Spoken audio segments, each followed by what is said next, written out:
Good afternoon sir. Good afternoon बच्चों। Good afternoon sir.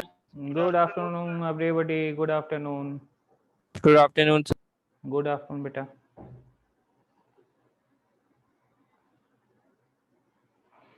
हाँ बच्चों, तो आप सबको मेरी आवाज आ रही होगी?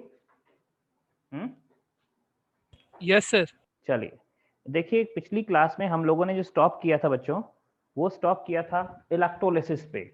इलेक्ट्रोलिसिस क्या होता है? कोई एक सॉल्यूशन लो, उसमें 2 इलेक्ट्रोड डालो, सॉल्यूशन लेके जैसे ही इलेक्ट्रोड डालोगे सॉल्यूशन का आयनों का मूवमेंट चालू हो जाएगा, और आयनों के मूवमेंट को ही स्टडी जो करते हैं वो कंडक्शन है। और उसमें जब इलेक्ट्रिकल एनर्जी को केमिकल एनर्जी में कन्वर्ट करते हैं, चार्जिंग ऑफ बैटरी, तो उसको इलेक्ट्रोलिसिस बोलते हैं। ये हमने डिस्कस किया था। जब तक चार्ज पास करोगे तब तक इलेक्ट्रोलिसिस होगी, तब तक मास डिपॉजिट या लिबरेट होंगे, इसका है ना। और यहां से लिंक किया था कितना मास डिपॉजिट होगा या लिबरेट होगा बच्चों, ये फैराडे के नियम से डिसाइड करते हैं। पहला नियम बोलता है जितना की मास डिपॉजिटेड और liberated is proportional to charge, पहला नियम, मोर चार्ज मोर मास। दूसरा नियम, अगर सेम चार्ज कई जगह यूज हुआ तो सेम ग्राम करंट डिपॉजिट होंगे। ये दोनों नियम खत्म हो गए, और दोनों नियम को जोड़ करके हमने नोट बताया था। हमने कहा था 1 मोल इलेक्ट्रॉन का चार्ज 96,500 कूलम होता है, इसको 1 फैराड बोलते हैं। और अगर 1 फैराड चार्ज यूज होगा तो किसी का भी 1 ग्राम करंट डिपॉजिट होगा। जितने फैराड यूज होते उतने ग्राम करंट डिपॉजिट होते, आपसे डिस्कस कर चुके हैं हम। जितने ग्राम करंट उतने फैराड, ये बात हो चुकी है। ठीक है, इस पर डिस्कशन हम लोग काफी कर चुके हैं, right. Good afternoon sir. Good afternoon. Good afternoon. I think, हाँ गुड आफ्टरनून बेटा। तो आई थिंक आप लोग मेरी बात समझ गए होंगे, हमने कहाँ डिस्कस किया। हमने इस पे क्वेश्चंस भी किए थे, है ना, किए थे ना। ग्राम करंट जितने ज्यादा होंगे। Yes sir. यस। और सिंपल सी चीज हमने कहा था आपको, जब आसान एक तरफ फैराडे के नियम है, Faraday's first law, Faraday second law, एक तरफ मैंने कुछ नोट लिखाए थे। क्वेश्चन दोनों से हो जाएगा, लेकिन जिससे इजी होगा आपको वो काम करना। हर किसी क्वेश्चन में फैराडे लॉ से आसान होगा, किसी क्वेश्चन में नोट से आसान होगा। दोनों बात एक ही बोलते हैं, लेकिन कहीं अप्रोच हमारी किसी जिस वे से इजी हो वो वे हमें फाइंड करना है ना। तो एक काम करते हैं, जिस पॉइंट से पिछली क्लास शुरू की थी उसी पॉइंट से आज क्लास स्टार्ट करते हैं, यानी वही इलेक्ट्रोलिसिस ऑफ, लिखिए हम लोग चल रहे हैं कॉम्पिटिटिव इलेक्ट्रोलिसिस। पहले मैं एक एग्जांपल लूंगा, फिर आपको बात समझ जाएगी। Electrolysis of molten NaCl, molten NaCl। देखो बच्चों, सॉल्यूशन ये बताया, ये कराया है मैंने आपको। सॉल्यूशन में Na+ है और Cl- है, बस। जैसे आप इलेक्ट्रोड लगाओगे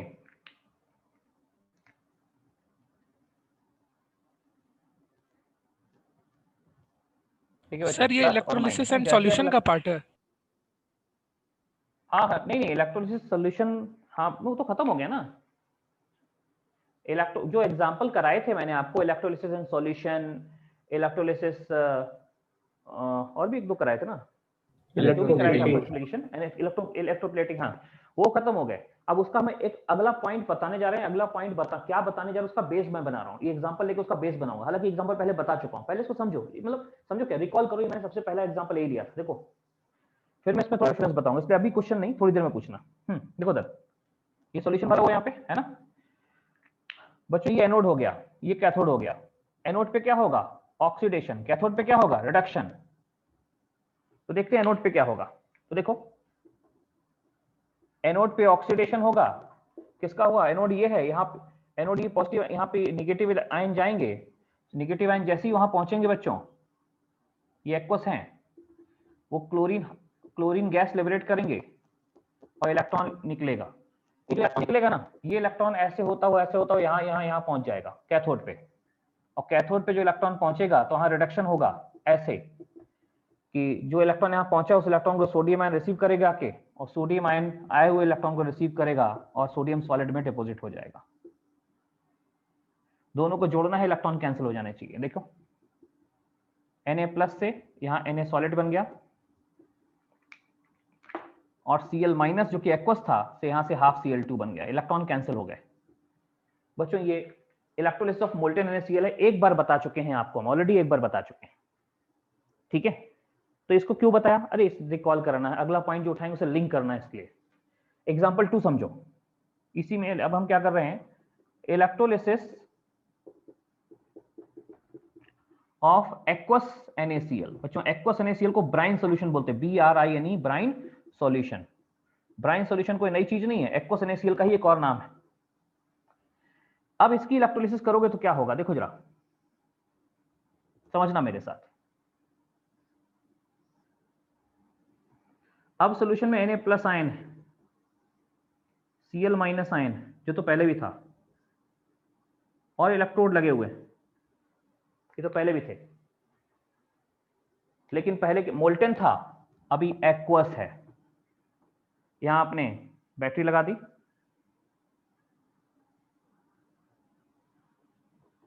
positive electrode anode, negative electrode cathode. Anode पे वही ऑक्सीडेशन होगा, यहां भी कैथोड पे रिडक्शन होगा। लेकिन बच्चों यहां जो सॉल्यूशन भरा है, ध्यान देना, यहां जो सॉल्यूशन भरा है उसमें Na+ और Cl- तो है, लेकिन साथ में पानी और है, वाटर भी है यहां पे बच्चों,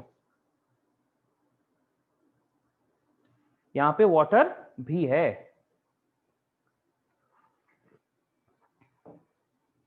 अब वाटर क्या करेगा, ध्यान देना, यहां पानी भी है H2O। अब चलते हैं, जैसे एनोड पे यहां हुआ तो वैसे एनोड पे यहां क्या होगा बच्चों, एनोड पे यहां पे ऑक्सीडेशन होगा, जो ऊपर होता वही यहां होगा। लेकिन ऊपर क्या था, ये एक ही आयन था, ये क्लोरीन, यही ऑक्सीडाइज होगा। यहां क्या है बच्चों, देखो फिर से वही चीज, ऑक्सीडेशन होगा, किसका होगा देखते हैं। तो कहते हैं ये एनोड है, positive electrode negative ion attract करेगा। नेगेटिव आयन अगर वहां गए तो पहली पॉसिबिलिटी ये है कि नेगेटिव Cl- आयन वहां गया, इसने इलेक्ट्रॉन लूज करके हाफ Cl2 गैस बनाया, और इलेक्ट्रॉन लूज की जो ऊपर हुआ था वही चीज, पहली पॉसिबिलिटी ये है। लेकिन बच्चों है क्या ना, Cl- आयन को, क्लोरीन आयन को चल के वहां जाना पड़ेगा, किस पे, एनोड पे, तब जाके ऑक्सीडाइज होगा। लेकिन पानी तो हर तरफ मौजूद है, पानी भी तो है, यहां पानी नहीं था, यहां पानी है, पानी हर तरफ मौजूद है। तो क्या होगा, देखो ये जो पानी है ना, ये पानी ये हर तरफ मौजूद है, तो ये एनोड पे क्लोरीन जाके ऑक्सीडाइज हुआ, पानी उसके हर तरफ मौजूद है, पानी भी वहां ऑक्सीडाइज हो सकता है। दूसरी पॉसिबिलिटी यहां पानी की है, पानी जो है ना ये ऑक्सीडाइज होगा, तो बनाएगा 4H+ आयन, दो वाटर है, 4H+ ion plus O2 gas और प्लस 4 इलेक्ट्रॉन। एनोड पे ऑक्सीडेशन की दो पॉसिबिलिटी है, ये दोनों पॉसिबिलिटी देखिए, पुरानी वाली जो ऊपर वाले एग्जांपल में थी, एक बढ़ गई, कौन सी, पानी। जब मीडियम एक्वस होता है तो पानी भी आता है और पानी ऑक्सीडाइज हो सकता है, देख लीजिए। जब मीडियम एक्वस होगा बच्चों तो पानी आएगा और पानी ऑक्सीडाइज होगा, तो पानी ऑक्सीडाइज हो रहा है, देख लीजिए। अब इन दोनों में मेन रिएक्शन कौन होगी, एक तो साइड रिएक्शन होगी, उसको किनारे करो, मेन रिएक्शन कौन होगी। कहते हैं ये भी ऑक्सीडाइज हो रहा है, ये भी ऑक्सीडाइज हो रहा है, तो मैं एक नया टर्म इंट्रोड्यूस कर रहा हूं कि इन दोनों में ऑक्सीडाइज वो होगा जो जिसका ऑक्सीडेशन पोटेंशियल ज्यादा होगा, जो रिएक्टिविटी सीरीज आपने 9th 10th में पढ़ी होगी, जो रिएक्टिविटी सीरीज में ज्यादा रिएक्टिव होगा। इन दोनों में ज्यादा रिएक्टिव कौन है, वो ऑक्सीडाइज होगा। अब यहां मैं एक नया टर्म बताऊंगा, क्या ऑक्सीडाइज वो होगा जिसका ऑक्सीडेशन पोटेंशियल क्या होता है, गैल्वेनिक सेल में बताएंगे। ऑक्सीडाइज वो होगा जिसका ऑक्सीडेशन पोटेंशियल ज्यादा हो। कौन ऑक्सीडाइज होगा, जिसका ऑक्सीडेशन पोटेंशियल ज्यादा हो। अब फिलहाल आपको तो नहीं पता, तो मैं बता रहा हूं, इन दोनों को जो कंपेयर किया गया रिएक्टिविटी सीरीज से, तो ऐसा पाया गया कि क्लोरीन का ऑक्सीडेशन पोटेंशियल ज्यादा होता है, तो क्लोरीन तो ऑक्सीडाइज होगा, ये तो होगा, लेकिन सेकेंड रिएक्शन नहीं होगी, ये मेन रिएक्शन ऊपर वाली होगी। तो मैं ये बताना चाह रहा हूं, पहले में केवल क्लोरीन ही ऑक्सीडाइज हुआ, लेकिन नीचे क्या हुआ, क्लोरीन ऑक्सीडाइज हो रहा है, साथ में पानी भी हो गया, और क्लोरीन और पानी का कॉम्पिटिशन हो गया आपस में, कौन ऑक्सीडाइज होगा। क्लोरीन को यहाँ कॉम्पिटिशन, वोल्टेन NaCl में कॉम्पिटिशन देने वाला कोई नहीं था, लेकिन एक्वस NaCl में कॉम्पिटिशन देने वाला है, कौन है, अरे एक्वस NaCl में कॉम्पिटिशन दे रहा है कौन, पानी। एक्वस NaCl में कॉम्पिटिशन दे रहा है पानी। Is it clear. तो पानी और क्लोरीन की कॉम्पिटिशन में जीता कौन, तो जो ज्यादा रिएक्टिव होगा, जिसका ऑक्सीडेशन पोटेंशियल ज्यादा होगा। मैं लिखा दूंगा अभी, ऑक्सीडेशन पोटेंशियल टर्म अगर नहीं सुना है कोई बात नहीं, मैं लिखा दूंगा, माइंड में रखिए सिर्फ कि इन दोनों में ये ज्यादा रिएक्टिव ये होगा, ये मेन रिएक्शन ये होगी, 90% ज्यादा रिएक्शन होगी, 10% ये होगी, लेकिन ये छोड़ दो, इग्नोर करो। तो इन दोनों में कॉम्पिटिशन में विनर कौन हुआ, क्लोरीन। तो क्लोरीन तो ऊपर भी था, यहाँ क्लोरीन विनर है, वहां क्लोरीन अकेला था, यहाँ क्लोरीन पानी के साथ विनर है, पानी से कॉम्पिटिशन में जीत गया। ऐसे ही देखिए कैथोड पे आते हैं, ध्यान दीजिए बच्चों, कैथोड पे क्या होगा, कैथोड पे रिडक्शन होगा, लेकिन फिर यहां भी दो पॉसिबिलिटी। पहली पॉसिबिलिटी वही ऊपर जैसी, सोडियम, सोडियम प्लस इलेक्ट्रॉन से सोडियम सॉलिड। दूसरा क्या है बच्चों, यहां भी पानी मौजूद होगा, सोडियम के यहां जाना होगा, यदि पानी हर तरफ मौजूद है तो बच्चों दूसरी पॉसिबिलिटी पानी की होगी। पानी के रिडक्शन की रिएक्शन में लिख देता हूं अभी, 2 इलेक्ट्रॉन लेके पानी जो है ये हाइड्रोजन गैस लिबरेट करेगा और 2OH माइनस बनाएगा, 2OH माइनस हाइड्रोक्साइड आयन बनाएगा। समझना बच्चों, एक की पॉइंट है बिल्कुल। अब इन दोनों में रिड्यूस हो रहा है, अब इन दोनों में कहते हैं रिड्यूस कौन होगा बच्चों, जो रिड्यूस होने में जिसका रिडक्शन पोटेंशियल ज्यादा होगा, ऐसे बोलो। दोनों में रिड्यूस वो होगा जिसका रिडक्शन पोटेंशियल ज्यादा होगा। ऑक्सीडाइज कौन होता है, जिसका ऑक्सीडेशन पोटेंशियल ज्यादा, लेकिन रिडक्शन किसका होगा इन दोनों में, जिसका रिडक्शन पोटेंशियल ज्यादा। ही बताऊंगा गैल्वेनिक सेल में, पूरा पॉइंट आएगा, बट हाँ। और इनमें देखा गया कि रिडक्शन पोटेंशियल इसका ज्यादा होता है, इसका सोडियम आयन का रिडक्शन पोटेंशियल ज्यादा नहीं होता। देखो बच्चों, कैथोड की रिएक्शन तो वही जो ऊपर थी, लेकिन एनोड की रिएक्शन तो वही यहाँ पे वही रहेगी जो ऊपर थी, लेकिन कैथोड की रिएक्शन सोडियम वाली नहीं हुई। कौन सी होगी, पानी की होने लगी। तो मोल्टेन NaCl और एक्वस NaCl में डिफरेंस है। कहाँ डिफरेंस है, एनोड पे तो फर्क नहीं पड़ा, कैथोड पे फर्क पड़ा। यहाँ कैथोड जो है पानी रिड्यूस होगा, सोडियम आयन रिड्यूस नहीं होगा। जब तक पानी मौजूद है सोडियम आयन रिड्यूस नहीं होगा, या बहुत साइड रिएक्शन थोड़ा बहुत होगा, मैक्सिमम नहीं होगा। अच्छे समझ लीजिए बच्चों, मैंने जो आपको बताया बहुत अच्छे समझिए कि इसको जब पानी होता सॉल्यूशन में, तो जो भी आयन है, आयन और पानी में कंपटीशन होता है, और कंपटीशन में जो स्ट्रांग होता है वो डोमिनेट करता, दूसरा वाला क्या होता है, साइड हो जाता है। तो यहाँ पे क्लोरीन ही डोमिनेट किया और पानी साइड हो गया, यहाँ पे पानी डोमिनेट किया, सोडियम साइड हो गया। इसको बोलते हैं कॉम्पिटिटिव इलेक्ट्रोलिसिस, कॉम्पिटिशन होने लगे इलेक्ट्रोलिसिस में। तो अगर इसके मैं प्रोडक्ट पूछूं तो इसके प्रोडक्ट आप क्या लिखोगे, देखो इसके मैं रिएक्शन जोड़ देता हूं, अब प्रोडक्ट लिखते हैं इसके। तो इसमें यहाँ एक इलेक्ट्रॉन है, इसमें ये रिएक्शन तो हो ही नहीं रही है ना, इसको हटा दो, इसमें ये रिएक्शन नहीं हो रही, इसको हटा दो। जो रिएक्शन हो रही है इसमें 2 इलेक्ट्रॉन है, यहाँ पे 2 इलेक्ट्रॉन, यहाँ एक है, तो उसमें 2 से मल्टीप्लाई करके जोड़ो, इंटू 2 करो, तो 2 इलेक्ट्रॉन कैंसिल होंगे, इधर बचेगा 2H2O, यहां बनेगा H2 गैस, 2OH माइनस, और साथ में आपको बनेगा 2Cl माइनस, और यहाँ पे Cl2 हो जाएगा।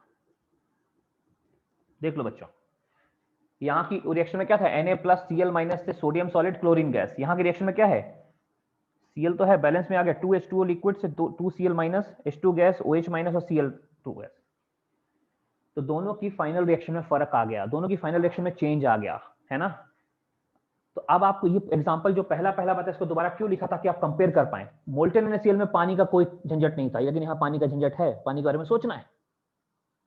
तो ये भी नोट करिए, ये भी नोट करिए। और फिर आप कैसे डिसाइड करोगे इन दोनों आयनों में क्लोरीन विनर होगा, इन दोनों आयनों में पानी विनर होगा, कैसे डिसाइड करोगे। तो इसके लिए मैं नियम लिखाऊंगा, अभी रूल्स लिखाऊंगा, उस रूल के हिसाब से हम डिसाइड करेंगे। पहले आप इसको नोट कर लीजिए।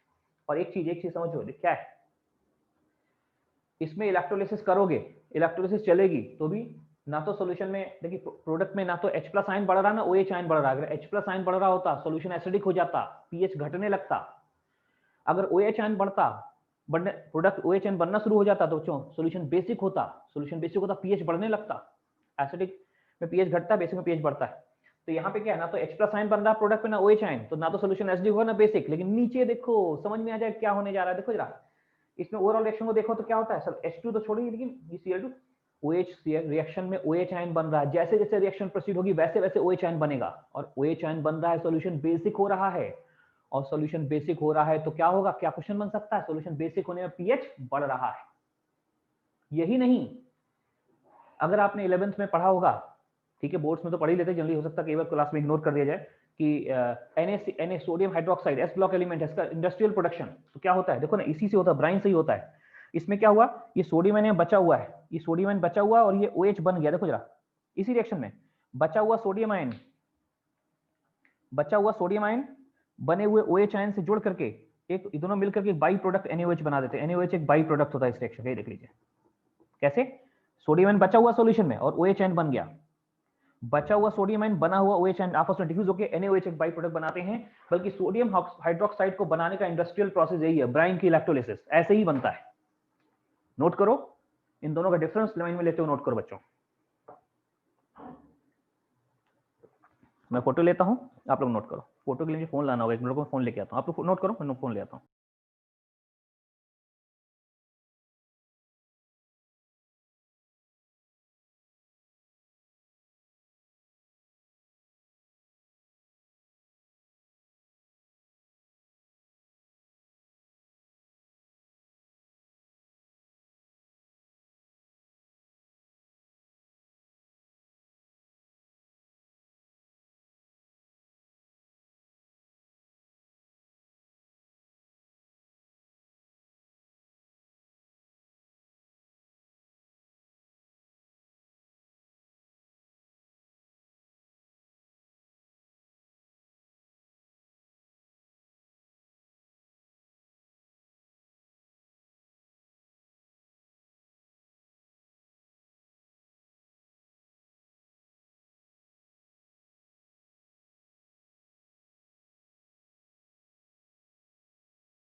बच्चों लोग NaOH का क्या बताए थे बच्चों? NaOH कुछ मैंने बताया कुछ नहीं, मैंने कहा देखो इस रिएक्शन में क्या हुआ ना, कैथोड पे सोडियम आयन तो रिएक्ट नहीं किए, सोडियम आयन तो बचे रह गए, है ना?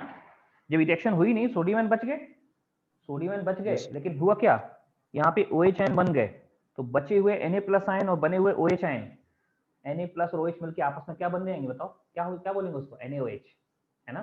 तो यहाँ पे सोडियम हाइड्रोक्साइड एक बाई प्रोडक्ट के फॉर्म में मिलने लगता है, बचे हुए सोडियम आयन और बने हुए OH आयन मिलकर एक बाई प्रोडक्ट बनाते हैं। ठीक है बच्चा? वाटर तो न्यूट्रल है ना? हाँ वाटर न्यूट्रल है, कौन सा वाटर, ये ना। फिर सर ऑक्सीडाइज या रिड्यूस क्यों हुआ? अरे भाई पानी न्यूट्रल होने से ऑक्सीडाइज रिड्यूस होने का क्या रिलेशन, न्यूट्रल होने से कोई रिलेशन है नहीं, है ना?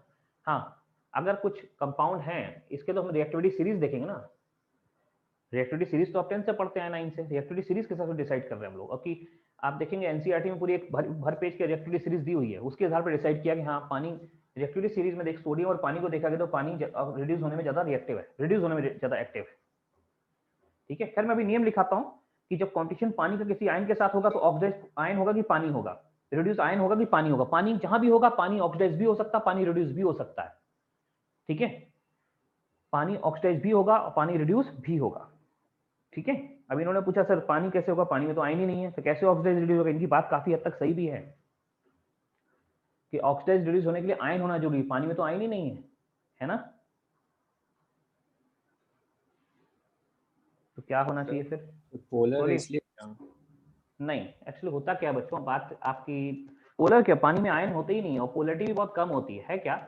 मेरे मैं एग्जांपल पूछ रहा हूँ, बताइए जरा कि ये बताइए, आप बहुत सीधे साधे आदमी हैं, आप किसी का मर्डर नहीं करते, ठीक है, लेकिन कहीं मान लीजिए ऐसी सिचुएशन आ गई, आप ट्रेन में जा रहे हैं, कोई मूवी देखो, कोई मूवी ले लो, और सामने ऐसे लोग आ गए जो बिल्कुल आपको मतलब आपको छोड़ेंगे नहीं। अगर आपके हाथ पे गन है, इमेजिन करिए आपके हाथ पे गन है और सामने ऐसे लोग हैं, अगर आपने गन नहीं चलाई तो आपको मार देंगे। अब बताइए क्या करेंगे? गन तो चलाना पड़ेगा आपको अपने को बचने के लिए, क्यों? सामने ऐसी कंडीशन आ गई, आप नहीं थे। देखो हाँ, तो मैंने क्या बोला, आपके अंदर, आप सीधे सारे आदमी, आप लड़ाई झगड़ा नहीं करते हैं, लेकिन गन आपके हाथ में नहीं चलाएंगे, लेकिन सामने ऐसी कंडीशन होगी आपको चलाना पड़ेगा मजबूरी में।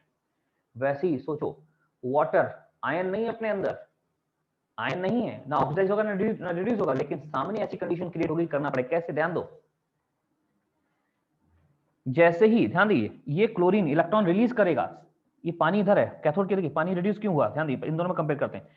इसने सोडियम आयन रिलीज किए, अब इसने जो आयन रिलीज किए, इलेक्ट्रॉन रिलीज किए, इलेक्ट्रॉन कोई तो लेगा, बस इसने ऐसी कंडीशन क्रिएट कर दी, इलेक्ट्रॉनों का ऐसा ग्रुप क्रिएट कर दे, उसको लेने के लिए पानी को मजबूरी में इलेक्ट्रॉन लेना पड़ा। पानी लेना नहीं चाहता इलेक्ट्रॉन, पानी रिड्यूस होना नहीं चाहता है, लेकिन हाँ पहली बात तो कंपटीशन में पानी विनर होगा, और पानी लेगा क्यों?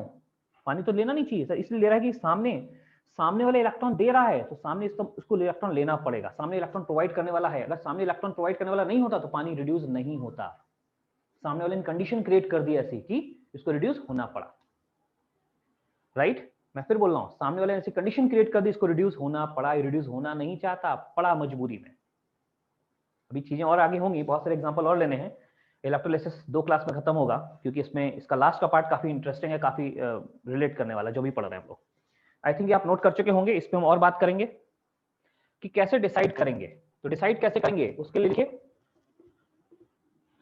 सर, कुछ नियम है जो मैं आपको बता रहा हूं, आप लिखें उनको। सर बोलिए सर, यहाँ पे मर्क्यूरी लेने से क्या होता है ब्राइन सॉल्यूशन का इलेक्ट्रोलिसिस में? नहीं, मर्करी लेने से क्या होगा ना, देखिए ये जो भी बता रहे हैं ये इनर्ट इलेक्ट्रोड के लिए बता रहे हैं। मर्करी एक रिएक्टिव इलेक्ट्रोड है, मर्करी लेने पे कंडीशन पलट जाएगी, दोनों कंडीशन पलट जाएंगी। मर्करी के जब हम जो भी इलेक्ट्रोड पोटेंशियल हम ले रहे हैं वो इनर्ट इलेक्ट्रोड पे ले रहे हैं, लेकिन मर्करी अगर लेंगे साथ में तो मर्करी लेने पे क्या होता है, मर्करी सोडियम को अपने अंदर डिसॉल्व कर लेता है। मर्करी जो है, देखिए मैंने क्या बताया था कि पानी को यहाँ जाना होगा, सोडियम को यहाँ जाना होगा, लेकिन पानी हर तरफ मौजूद है। मरकरी लेने पे क्या होता है, मरकरी अपने अंदर सोडियम को डिसॉल्व करके रखता है। ठीक है, तो जैसे मैंने आपको बताया था सोडियम और पानी में, पानी क्यों विनर था, पानी को जाना नहीं, पानी हर तरफ मौजूद है। वैसे क्या होगा, अगर सोडियम को जाना ना पड़े, सोडियम हर तरफ मौजूद हो इलेक्ट्रोड के, तो बच्चों फिर सोडियम ही रिड्यूस होगा। तो अगर मरकरी भले यार मुझे कंप्लीट कर दो, मतलब ये तो मरकरी में उल्टा हो जाएगा। मैं रूल बताऊंगा, रूल के हिसाब से चलिए पॉइंट बाय पॉइंट। रूल में आपको मरकरी वाला पॉइंट भी ले लेंगे हम। चलिए देखिए, रूल्स फॉर कॉम्पिटिटिव इलेक्ट्रोलिसिस।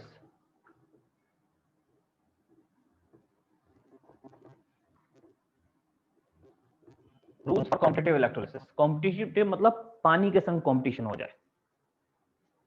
तो देखो पहला रूल यही बच्चों, क्या फर्स्ट रूल, पहला पॉइंट क्या, एनोड पे हमेशा ऑक्सीडेशन होगा। एनोड पे क्या होगा, हमेशा ऑक्सीडेशन, और कैथोड पे क्या होगा, हमेशा रिडक्शन। पहला रूल खत्म। लेकिन एनोड पे दूसरा रूल, एनोड पे कौन ऑक्सीडाइज, अब एनोड की पार्टिकुलर्स की बात करते, लिखिए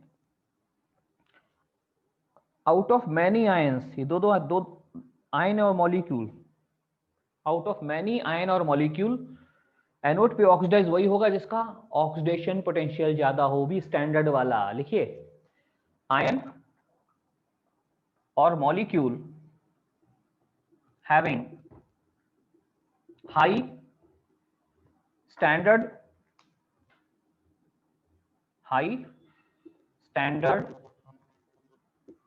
ऑक्सीडेशन पोटेंशियल, ब्रैकेट में SOP, standard oxidation potential, will oxidise at anode. Anode पे ऑक्सीडेशन होगा, लेकिन किसका होगा, out of many available option उसका होगा जिसका SOP, स्टैंडर्ड ऑक्सीडेशन पोटेंशियल ज्यादा हो। ठीक है ना। अब देखो इसके आगे, जो पानी का SOP होता है, SOP of H2O is -1.23 volt. इसको याद रखिए, पानी का SOP जो है -1.23 वोल्ट होता है। SOP कैसे निकालते हैं इस पे भी हम बात करेंगे।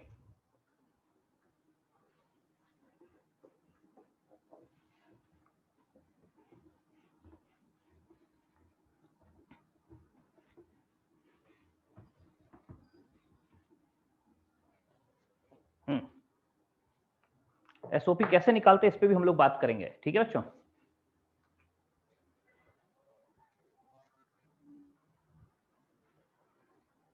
सर हाई स्टैंडर्ड ऑक्सीडेशन क्या लिखे हैं उसके बाद, high standard oxidation potential, standard oxidation potential SOP, high standard oxidation potential. देखा भी। Yes sir.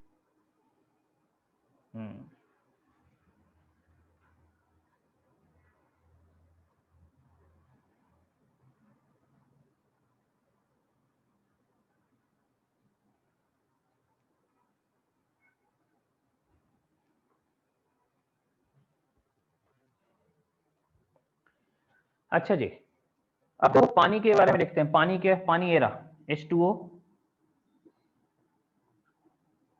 लिक्विड है। अगर ये ऑक्सीडाइज होगा तो बनाएगा 4H plus ion, plus O2 gas और प्लस 4 इलेक्ट्रॉन। इसका जो OP जो लिखते हैं इलेक्ट्रोमोटिव फोर्स, या इसका जो पोटेंशियल लिखते हैं, इस पोटेंशियल को E से डिनोट करते हैं, E से, और स्टैंडर्ड इसलिए नॉट। याद करो 11 में थर्मो जो पढ़ते थे, थर्मो में भी क्या होता था, E नॉट करके, मतलब नॉट वर्ड तब यूज करते हैं स्टैंडर्ड है। तो E मतलब इलेक्ट्रोमोटिव फोर्स है और ले रहे हैं नॉट, कितना है -1.23 वोल्ट। ये पानी की ऑक्सीडेशन की रिएक्शन है, और इसका जो पोटेंशियल होता है ये मैं निकालना बताऊंगा कैसे निकालते हैं। अभी इसकी फीलिंग नहीं भी आए तो अभी रख लीजिए, आगे बताएंगे आता कैसे। मतलब इलेक्ट्रोलिसिस खत्म होगा, गैल्वेनिक सेल शुरू होगा, गैल्वेनिक सेल में बताएंगे ये क्या होता है, कैसे आता है। हालांकि फिजिक्स में पढ़ा होगा आपने इलेक्ट्रोमोटिव फोर्स या फिर पोटेंशियल डिफरेंस, वो सब चीज है तो वही बैटरी। पानी के ऑक्सीडेशन के, पानी ऑक्सीडाइज होगा तो इस रिएक्शन से होगा, याद रखना है, और इसका E नॉट इतना होता है। अब देखो, अब कंपटीशन हो गया, मान लीजिए पानी का कंपटीशन कुछ ऐसे आयनों से हो गया, जैसे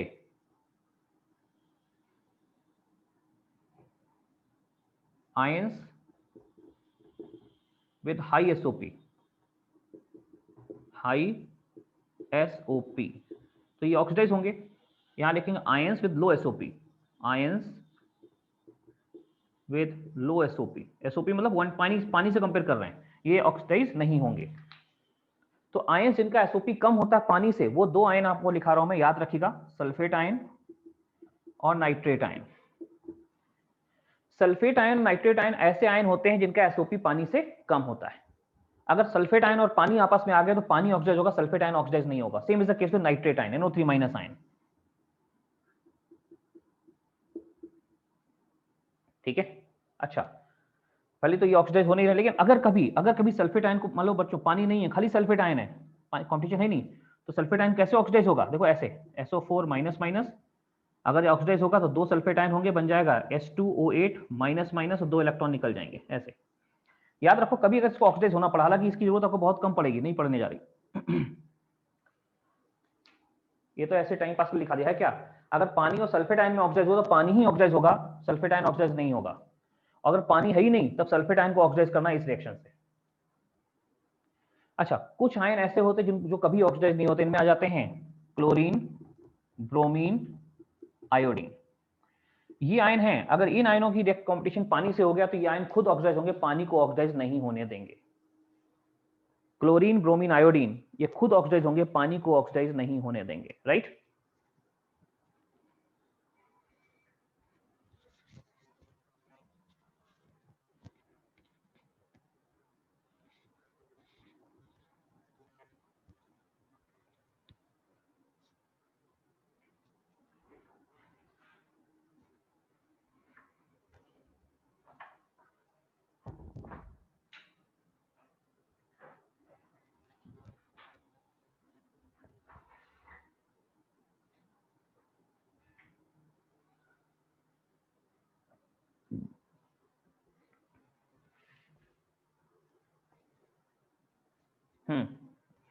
तो अब कभी भी जब भी आ जाए कंपटीशन लिखना हो तो देखना, क्लोरीन और पानी है तो क्लोरीन विनर होगा, ब्रोमीन पानी में ब्रोमीन विनर होगा, आयोडीन पानी में आयोडीन विनर होगा ऑक्सीडाइज होने के लिए।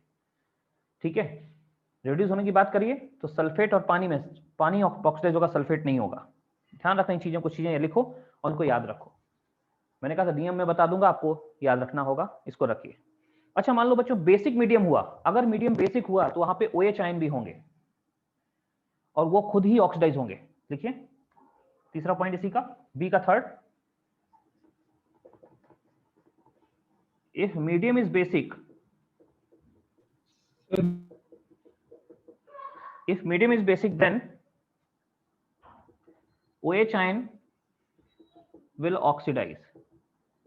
कैसे? ऐसे देखो, 4OH माइनस, 4OH माइनस से बना देगा O2 गैस, 2H2O लिक्विड और प्लस 2 इलेक्ट्रॉन, नहीं 4 इलेक्ट्रॉन बने, हाँ 4 इलेक्ट्रॉन। देखो बैलेंस है, ऑक्सीजन 4 हो गया, हाँ बैलेंस है, और इसका E नॉट होता -0.4 वोल्ट। अब बच्चों E नॉट की बात है, मान लो पानी भी है और OH आयन भी है, अब बताओ पानी और OH आयन में ध्यान देखो जरा, पानी का E नॉट इतना है, OH आयन का E नॉट इतना है, जरा नंबर लाइन पे कंपेयर करो कौन ज्यादा है, जो ज्यादा होगा वही ऑक्सीडाइज होगा। नंबर लाइन पे कंपेयर करो, -0.4 ज्यादा है कि -1.23 ज्यादा है? तो नंबर लाइन पे तो -0.4 ज्यादा है, ऑब्वियसली बात है कि ऑक्सीडेशन पोटेंशियल इसका ज्यादा होता है OH का। अगर मीडियम बेसिक हुआ, बेसिक हुआ मतलब पानी होगा साथ में OH आयन होगा। ध्यान दीजिए, अगर बेसिक नहीं है, खाली पानी है, एक्वस सॉल्यूशन है, तो पानी के बारे में ही सोचना, लेकिन अगर मीडियम बेसिक हो गया बच्चों तो बेसिक तो OH आयन वहां होंगे, और OH आयन का जो SOP होता है, स्टैंडर्ड ऑक्सीडेशन पोटेंशियल, पानी से भी ज्यादा होता है, तो वो खुद ऑक्सीडाइज होगा, रिएक्शन हो जाएगी। एनोड पे कौन ऑक्सीडाइज होगा, मैं फिर से बता दूं, एनोड पे वो ऑक्सीडाइज होता है, वो आयन या मॉलिक्यूल ऑक्सीडाइज होता है जिसका SOP हो। पानी का SOP इतना है, जिन आयनों का SOP पानी से ज्यादा, वो आयन खुद ऑक्सीडाइज होंगे जैसे ऊपर वाले, और जिनका पानी से SOP, सल्फेट आयन के लिए बता दिया, अगर ऑक्सीडाइज होगा तो ऐसे सोचना रिएक्शन को। और फिर नीचे लिखा है अगर मीडियम बेसिक है तो OH आयन होंगे, और OH आयन पानी में होंगे बच्चों, OH आयन और OH आयन में OH आयन का SOP ज्यादा है तो वो ऑक्सीडाइज होगा, पानी ऑक्सीडाइज नहीं होगा। ये एनोड पे ऑक्सीडेशन के नियम है, नोट कर लीजिए। मैं इसके बाद मैं पार्ट सी शुरू करूंगा जहां पे कैथोड की बात करेंगे। सर एक बार पॉइंट बी फिर से सर बैंडविड्थ लो कर। क्या हो बेटा? सर एक बार पॉइंट बी फिर से सर, सेकंड पॉइंट सर फिर से सुनाइए सर।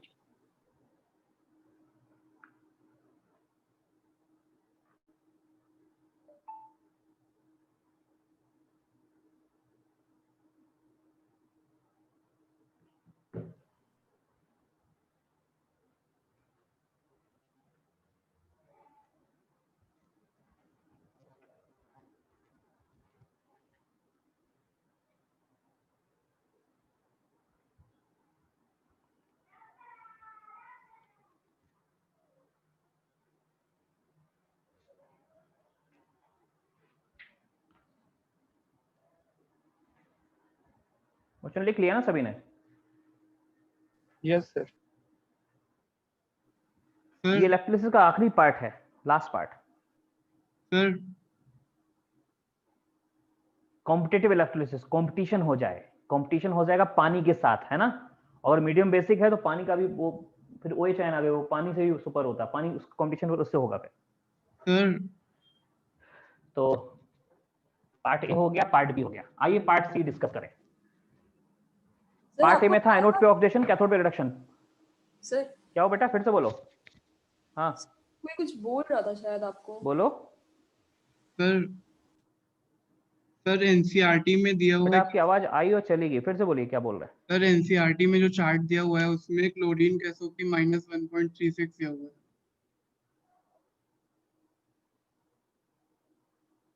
एसओ किसका, क्लोरीन का? हाँ सर।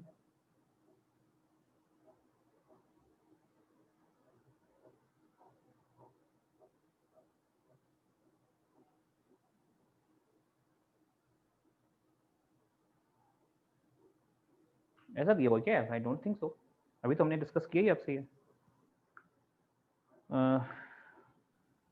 ब्रोमीन और आयोडीन का तो कम है, लेकिन सर क्लोरीन का -1.36 दिया हुआ है।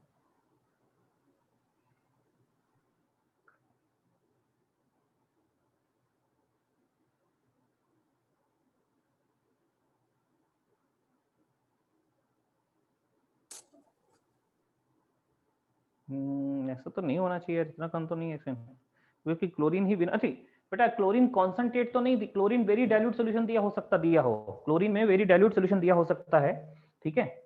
और उस पे केस हम अभी आगे डिस्कस करेंगे कि डाइल्यूट है तो कितना डाइल्यूट है, कॉन्सेंट्रेट तो कितना कॉन्सेंट्रेट। फिलहाल अभी अभी जो बता रहा हूँ ऐसे लीजिए, जैसे अभी हमने एग्जांपल में लिया था NaCl में Cl कोई विनर माना था, याद करिए NaCl और पानी में Cl कोई ऑक्सीडाइज किया, हमने पानी को ऑक्सीडाइज नहीं किया वहां पे, ठीक है, वही मानना है, वैसे ही मानना है। सो लिखा तो मेरे को रेफर करूंगा क्यों लिखा, लिखता वैसे तो एसओपी तो डाटा तो मुझे याद नहीं है, लेकिन ऐसा होना नहीं चाहिए, जो मैं रूल के हिसाब से लिखा रहा हूँ ऐसे ही चल रहा सर है। एनसीईआरटी में जो रीजन दिया हुआ है वो ओवर पोटेंशियल का दिया हुआ है। हाँ ओवर पोटेंशियल, बिल्कुल ओवर पोटेंशियल, ओवर पोटेंशियल हो क्या सकता है। समझा दीजिए ना एक बार। ठीक ठीक वेट करिए। सर कोई मैसेज कर रहा है कि सेकंड पॉइंट एक बार रिपीट कर दीजिए, उसका आवाज़ शायद नहीं पहुंच रहा है।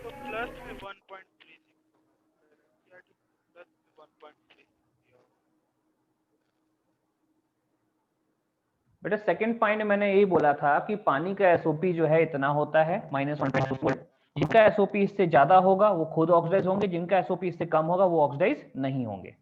एसओपी कम वाले में एग्जांपल था सल्फेट आयन और नाइट्रेट आयन का, और एसओपी ज्यादा वाले में एग्जांपल था क्लोरीन, ब्रोमीन और आयोडीन का।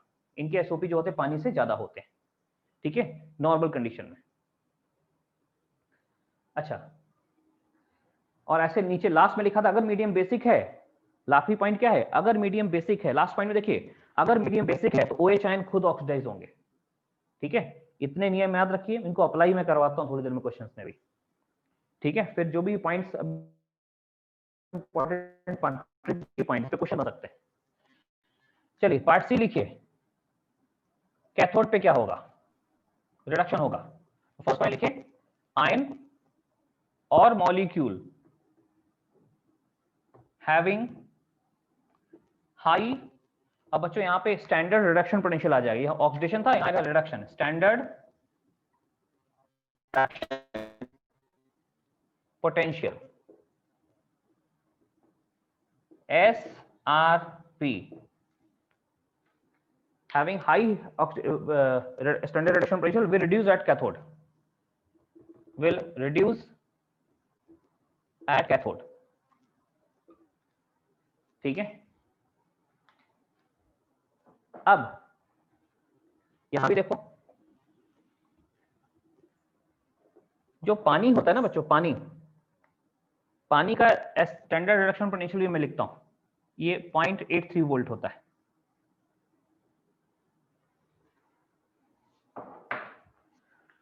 ये रहा पानी, अगर रिड्यूस होगा तो इलेक्ट्रॉन गेन करेगा और बनाएगा हाइड्रोजन गैस +2OH-। इसका जो E0 होता है ये -0.83 वोल्ट होता है बच्चों। पानी का रिडक्शन पोटेंशियल -0.83 वोल्ट होता है। कुछ आयन ऐसे होंगे जिनका एसआरपी इससे ज्यादा होगा, कुछ आयनों का एसआरपी इससे कम होगा। तो अगर आप एसआरपी टेबल याद कर लो तो आपके लिए अच्छा रहेगा, नहीं तो रूल तो मैं बता ही रहा हूं, कुछ इंपॉर्टेंट एग्जांपल में लिखाई देता हूं यहाँ पे, है ना। देखो, ion with high SRP, ion with low SRP, जिनका एसआरपी पानी से कम होगा वो रिड्यूस नहीं होंगे, ठीक है। जिनका पानी से ज्यादा होगा रिड्यूस, यहां पे आएगा Fe, SN, Pb,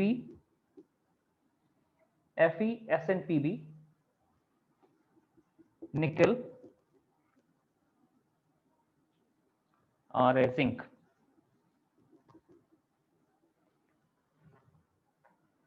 यहां आएंगे लिथियम, पोटेशियम,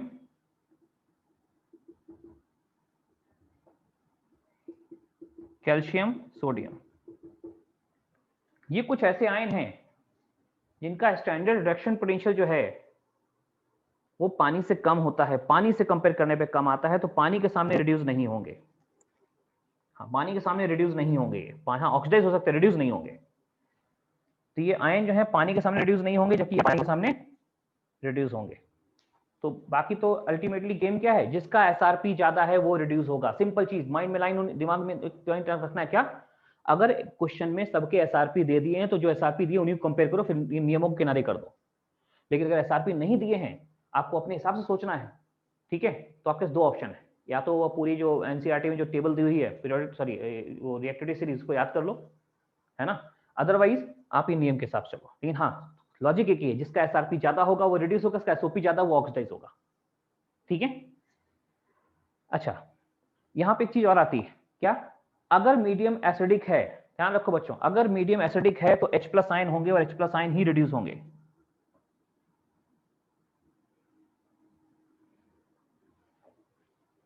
और उसका E0 0 होता है। If medium is acidic then H+ ion will reduce. क्यों? उनका E0 0 होता है। ऐसे देखिए, H+ आयन +2 इलेक्ट्रॉन से हाइड्रोजन गैस, और इसका E0 जो होता है 0 होता है, ये देखिए। तो अगर मीडियम एसिडिक है तो H+ आयन रिड्यूस होंगे, मीडियम बेसिक था तो OH आयन ऑक्सीडाइज हो रहे थे। तो बच्चों, कॉम्पिटिटिव इलेक्ट्रोलिसिस में हमेशा ध्यान रखना है, क्या ध्यान रखना है, कॉम्पिटिटिव इलेक्ट्रोलिसिस में हमेशा आपको ध्यान रखना है रिड्यूस कौन होगा, ऑक्सीडाइज कौन होगा, राइट।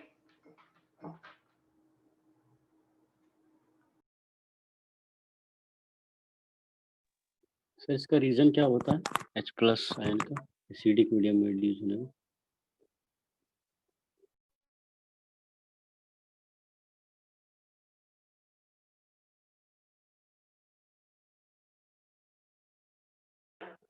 सर सर म्यूट किया हुआ है। हाँ बोलिए बेटा, क्या बोले, किसका रीजन। सर थर्ड पॉइंट का। अरे थर्ड पॉइंट, अब ये देखो ना, अगर पानी के संग किसी का कंपटीशन है ना, अगर पानी के संग किसी का कंपटीशन है तो क्या होगा, लिथियम, पोटेशियम, कैल्शियम, सोडियम ये रिड्यूस नहीं होते, इनके सामने पानी रिड्यूस होता है। अभी सोडियम के संग एग्जाम्पल, ब्राइन सॉल्यूशन में सोडियम के संग देखा था हमने, पानी नहीं, सोडियम रिड्यूस नहीं हुआ, पानी रिड्यूस हुआ था। लेकिन Fe, SN, Pb, निकल, जिंक ये सब आ गए, इनके एसआरपी ज्यादा होते खुद रिड्यूस होंगे, पानी को रिड्यूस नहीं होने देंगे। लेकिन अगर मीडियम एसिडिक हुआ तो बच्चों वहां H+ आयन होंगे, और H+ आयन भी इलेक्ट्रॉन गेन कर सकते हैं, लेकिन इसके इलेक्ट्रॉन गेन करने जो पोटेंशियल होता है उसको 0 माना गया, रेफरेंस लिया जाता है, इसको 0 माना जाता है ना। एज हाइड्रोजन को ही रेफरेंस मानते हैं, बताऊंगा अभी, तो मैंने बोला ना ये सब चीजें इलेक्ट्रोलिसिस में आएंगी, गैल्वेनिक सेल में आएंगी, इसको रेफरेंस मानते हैं, इसको 0 लेते हैं, तो इसको 0 माना जाता है। अब बताओ 0 जो है ना नंबर लाइन पे 0.83 से तो ज्यादा ही है ना, तो H+ आयन के रिड्यूस होने का जो पोटेंशियल है वो पानी के रिड्यूस होने के पोटेंशियल से नंबर लाइन पे सोच लो ज्यादा है, -0.83 ये 0 है, ज्यादा है, तो ये फिर रिड्यूस होगा। लॉजिक है, जिसका एसआरपी ज्यादा वो रिड्यूस होगा। तो कैथोड पे रिडक्शन किसका होगा, कैथोड पे रिडक्शन उसका होता है जिसका एसआरपी ज्यादा होता है। कैथोड पे रिडक्शन उसका होता है इसका एसआरपी ज्यादा होता है, ठीक है।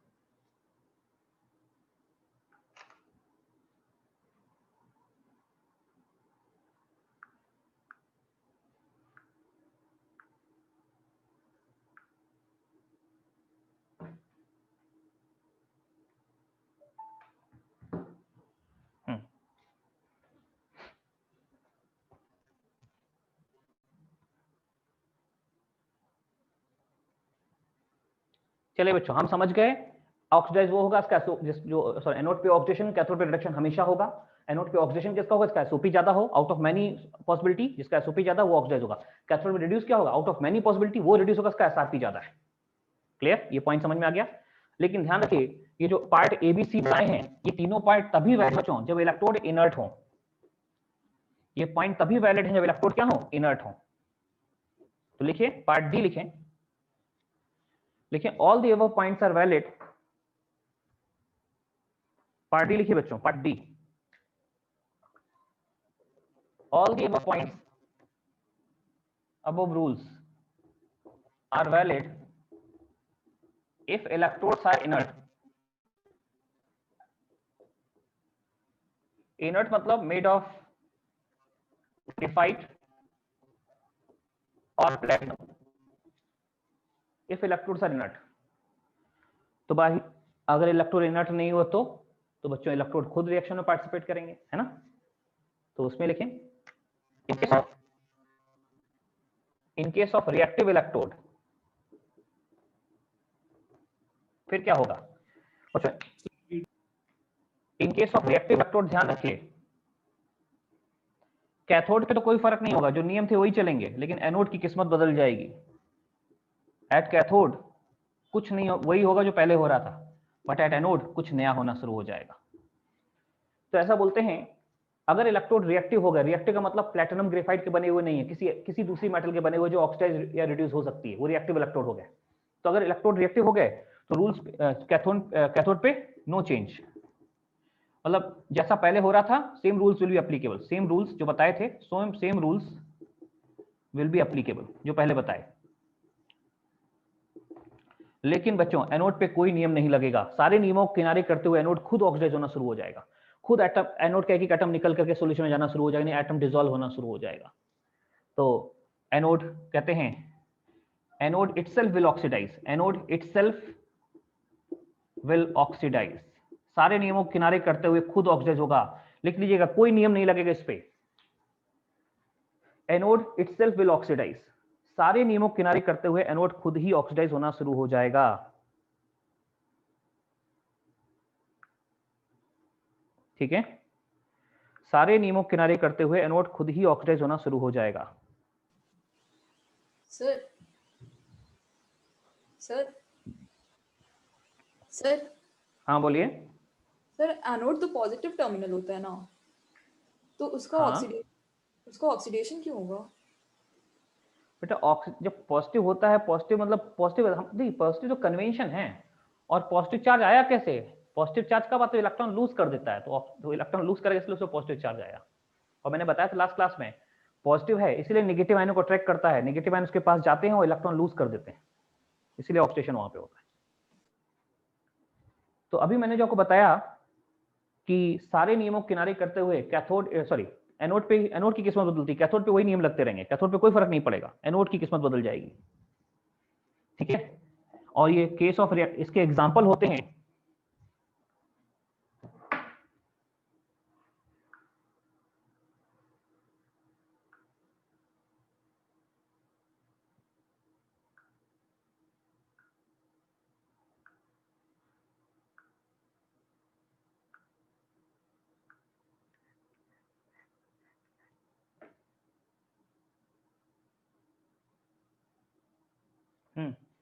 तो बच्चों इसके एग्जाम्पल है दो, एग्जाम्पल ऑफ रिएक्टिव इलेक्ट्रोड, अभी समझा भी देंगे आपको। एक होता है इलेक्ट्रोप्लेटिंग, दूसरा होता प्यूरिफिकेशन ऑफ मेटल। ये दोनों इसी की एप्लीकेशन है। अब मैं बताता हूं इलेक्ट्रोप्लेटिंग कैसे होती है, ध्यान दीजिएगा।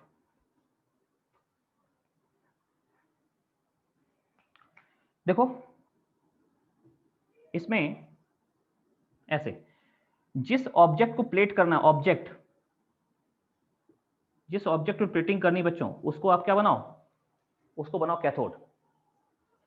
जिस ऑब्जेक्ट को कैथोड बना दो, और जिस मेटल की प्लेटिंग करनी है उसको एनोड बना दो।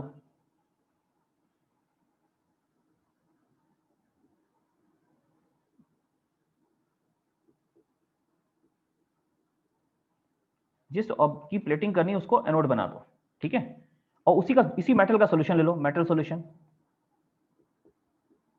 है ना, ऐसे भर दिया यहाँ पे। और यहाँ पे क्या करो बच्चों, उसके साथ एक बैटरी कनेक्ट कर दो।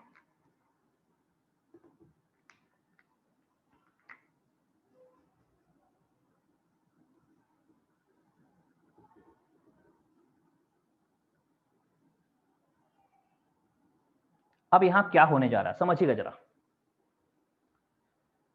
कैसे इलेक्ट्रोप्लेटिंग होगी।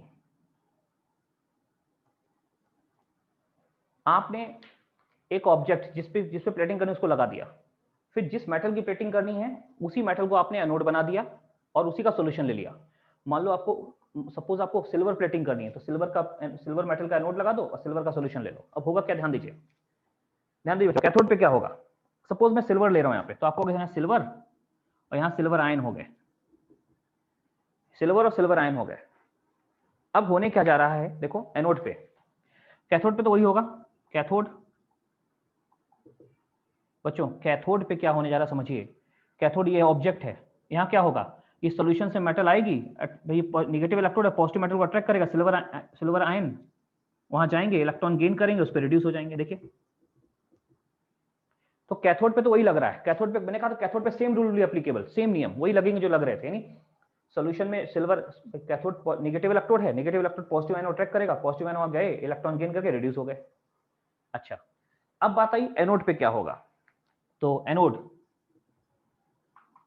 बच्चों, एनोड पे बहुत सारी पॉसिबिलिटी थी। एनोड पे मैंने क्या बताया था, सॉल्यूशन का नेगेटिव आयन वहां जाएगा, वो ऑक्सीडाइज होगा या पानी ऑक्सीडाइज होगा। लेकिन अब यहाँ क्या है, यहाँ रिएक्टिव एनोड है।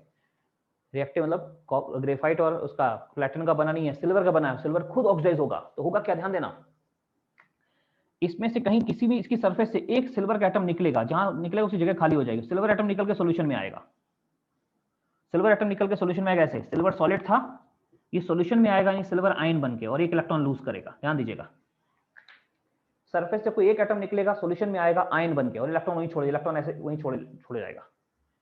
तो अब क्या हो रहा है, ध्यान दीजिएगा, ये रिएक्टिव इलेक्ट्रोड का केस हो गया, केस ऑफ रिएक्टिव इलेक्ट्रोड। एक बार फिर से देखिए, केस ऑफ रिएक्टिव इलेक्ट्रोड है ये, ठीक है। केस ऑफ रिएक्टिव इलेक्ट्रोड क्या हुआ कि सॉल्यूशन में सिल्वर आयन गए, कैथोड पे रिड्यूस हुए। जो ऑब्जेक्ट था, जो भी ऑब्जेक्ट था वो कैथोड था, उस पे सिल्वर आयन जाके डिपॉजिट हो गए, और आयन का डिपॉजिट होना ही प्लेटिंग होता है। अच्छा, ये जाके डिपॉजिट हो गए। फिर क्या हुआ सर, जब यहां बारी आई कि एनोड पे कौन ऑक्सीडाइज होगा, तो एनोड अगर रिएक्टिव होता खुद ऑक्सीडाइज होता। सारे नियमों किनारे करते हुए लिखा है मैंने, सारे नियमों किनारे करते एनोड इटसेल्फ विल ऑक्सीडाइज। तो ये सिल्वर का इलेक्ट्रोड जो एटम है खुद निकल के आयन बन के सॉल्यूशन में आ गया, और ये निकल गया। तो मुझे बताओ जरा, ध्यान दो, क्या सॉल्यूशन में सिल्वर आयन की कॉन्सेंट्रेशन चेंज होगी? क्यों? एक आयन गया तो एक आ गया, कहां से गया तो इधर से आ गया। सॉल्यूशन में सिल्वर आयन कॉन्सेंट्रेशन चेंज होगी? ठीक से देखो, समझो इसको। नो सर, नहीं होगा। क्या सॉल्यूशन में सिल्वर आयन की कॉन्सेंट्रेशन बदलेगी? No sir.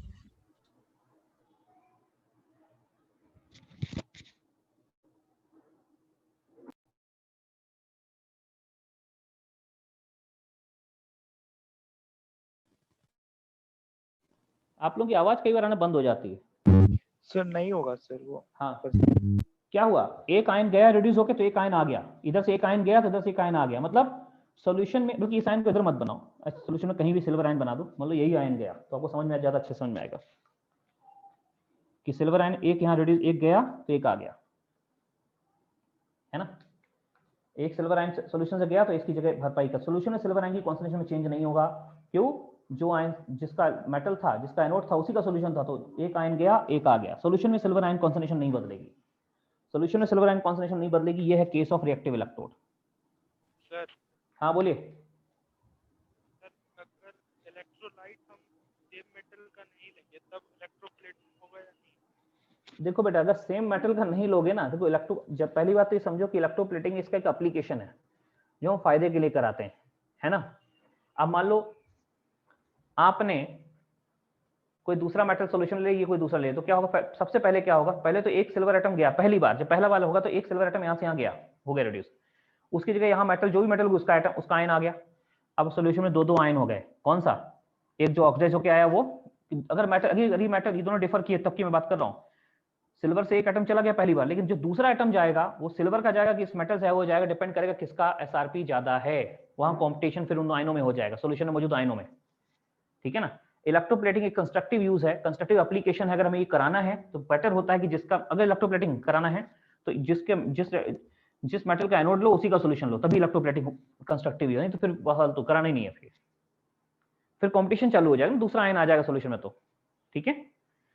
अच्छा ध्यान दो बच्चों, यही प्यूरिफिकेशन ऑफ मेटल करना होगा। इसी को प्यूरिफिकेशन में समझें तो कैसे समझेंगे? प्यूरिफिकेशन में समझिए, प्यूरिफिकेशन अगर करना होता तो इम्प्योर मेटल को यहां लगाते, प्योर मेटल को यहां निकाल लगाते।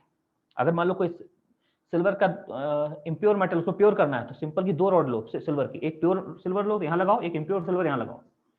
अब क्या होगा यही चीज कि इम्प्योर से एक एटम निकलेगा, एक एटम ऑक्सीडाइज होगा, फिर यहाँ जाके जमा हो जाएगा, फिर अगला आएगा, फिर जाके जमा हो जाएगा। नहीं, ऐसा लगेगा मेटल यहाँ से निकल के इधर आ रही है और जो इम्प्योरिटी होंगी यहाँ नीचे गिर जाएंगी।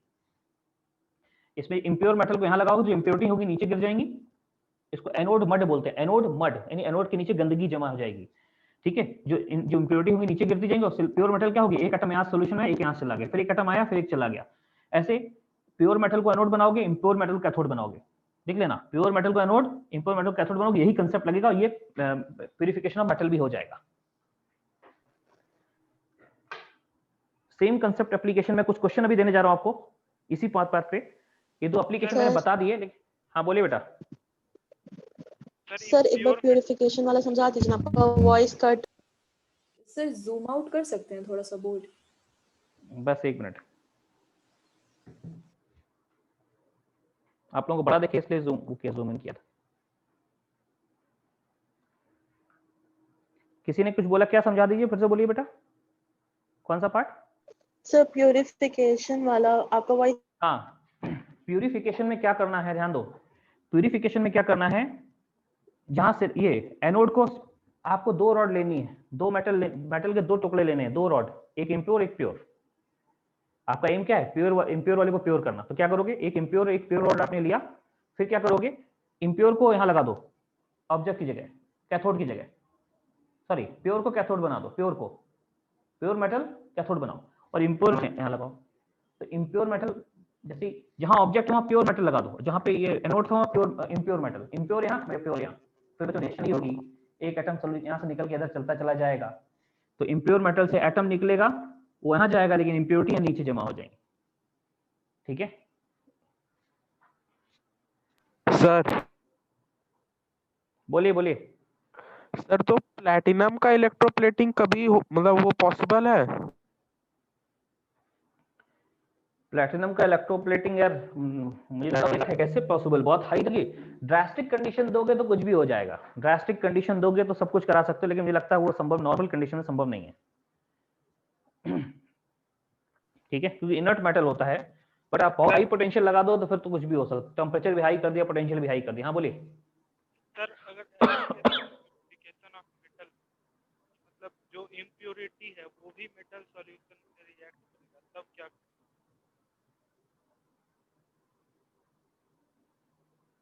जो इम्प्योरिटी है वो भी मेटल सॉल्यूशन से रिएक्ट कर जाएगा सर, एनोड मड नहीं बन पाएगा, तब कैसे सर प्यूरिफिकेशन होगा?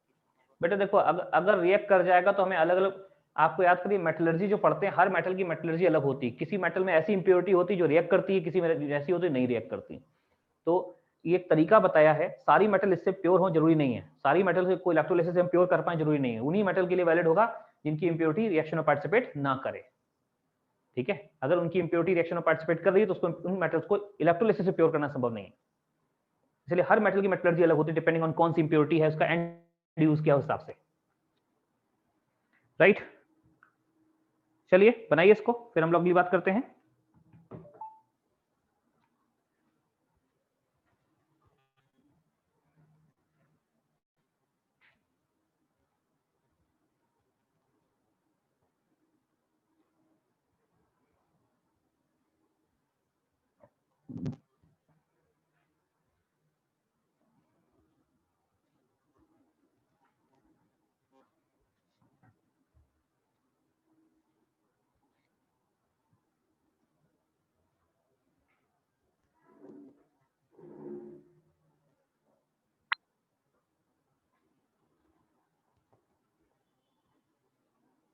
चलिए बच्चों, तो अब मैं कुछ क्वेश्चंस कराने जा रहा हूं इसी बेस्ड, ध्यान दीजिए, लिखिए क्वेश्चंस। सर लास्ट वाला छोड़ दीजिएगा डायरेक्ट। अब तो हट गया, आप क्या कर सकते हैं, फोटो हमने ले लिया, फोटो ले लीजिएगा हमसे, स्पेस छोड़ दीजिए। देखिए अब बच्चों पहला क्वेश्चन ये है, राइट इलेक्ट्रोलिसिस प्रोडक्ट ऑफ, पहला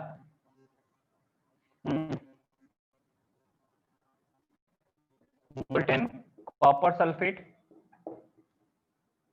पहले तो आप क्या सोचोगे कि एनोड पे ऑक्सीडेशन हो रहा है, ऑक्सीडेशन या तो नेगेटिव आयन सल्फेट आयन का ही होगा और कोई ऑप्शन है ही नहीं। सल्फेट आयन ऐसे ऑक्सीडाइज होगा, आज बताया मैंने अभी थोड़ी देर, सल्फेट आयन ऑक्सीडाइज होगा तो बनाएगा H2O8 minus minus plus 2 electron. Cathode पे रिडक्शन होता है बच्चों, रिडक्शन पॉजिटिव आयन का होगा या पानी का होगा, पानी तो है ही नहीं मोल्टेन फॉर्म, इसलिए खाली पॉजिटिव आयन है, कौन सा, कॉपर आयन, तो कॉपर आयन ही रिड्यूस होगा। ये रिएक्शन है, दोनों को जोड़ दो, ओवरऑल रिएक्शन आ जाएगी।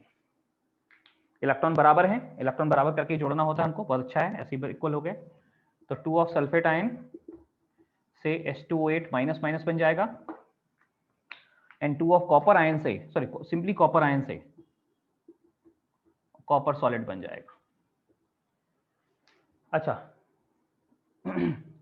Molten copper sulphate using inert electrode, जब तक ना बोला जाए आप इनर्ट इलेक्ट्रोड ही मानिए। दूसरा देखिए बच्चों, aqueous copper sulphate using inert electrode, ना भी बोले तो इनर्ट इलेक्ट्रोड ही माना है, यूजिंग इनर्ट इलेक्ट्रोड।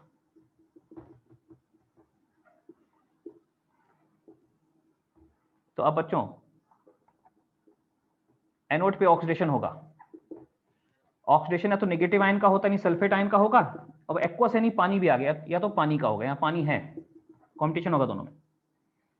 कैथोड पे रिडक्शन होता है, रिडक्शन या तो पॉजिटिव आयन का होता है या फिर पानी, पानी है तो पानी का कॉम्पिटिशन होगा। देखते हैं कॉम्पिटिशन में कौन विनर होता है बच्चों, याद करिए सल्फेट आयन और पानी में कॉम्पिटिशन है, पानी विनर होगा, सल्फेट आयन विनर नहीं होगा, यहाँ पानी ऑक्सीडाइज होगा ऐसे, 2H2O लिक्विड से O2 gas, 4H plus ion plus 4 electron. Copper और पानी में कॉपर रिड्यूस होगा, पानी रिड्यूस नहीं होगा अभी, तो कॉपर प्लस 2 इलेक्ट्रॉन से कॉपर सॉलिड। ये देखिए बच्चों यहाँ 4 इलेक्ट्रॉन यहाँ 2 हैं, इसमें 2 से मल्टीप्लाई करो, जैसे 2 से मल्टीप्लाई करोगे 4 और 4 इलेक्ट्रॉन यहाँ से कैंसिल होंगे, जोड़ दो, ओवरऑल रिएक्शन हमारे सामने आ गई, ओवरऑल रिएक्शन आ गई। 2H2O लिक्विड,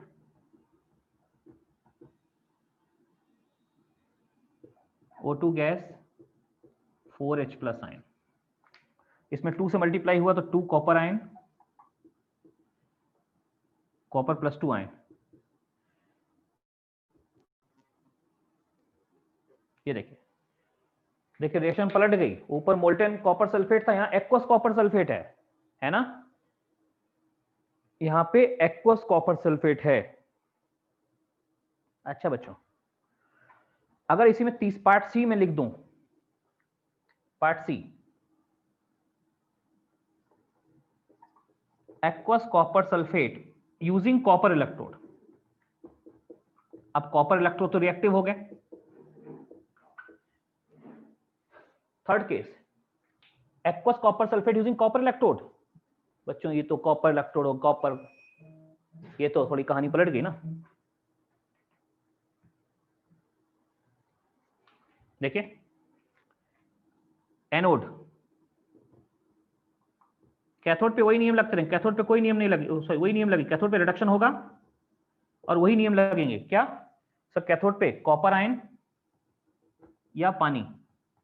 तो अभी हमने क्या देखा था, कॉपर आयन पानी में कॉपर आयन विनर होगा, कॉपर आयन रिड्यूस होगा ऐसे, कॉपर प्लस 2 इलेक्ट्रॉन से कॉपर सॉलिड। लेकिन एनोड में देखो बच्चों, एनोड में क्या होने जा रहा है, एनोड पे ऑक्सीडेशन होगा, ये ठीक है, किसका इसका होगा, या तो नेगेटिव आयन का या पानी का या खुद एनोड का। ध्यान दीजिए अगर एनोड रिएक्टिव होता है तो मैंने क्या लिखा है थोड़ी देर पहले, सारे नियमों को किनारे करते हुए एनोड खुद ऑक्सीडाइज होगा। तो बच्चों नियम किनारे करो, ये कुछ नहीं, ये कुछ नहीं, ये कुछ नहीं, खाली एनोड ही ऑक्सीडाइज होगा।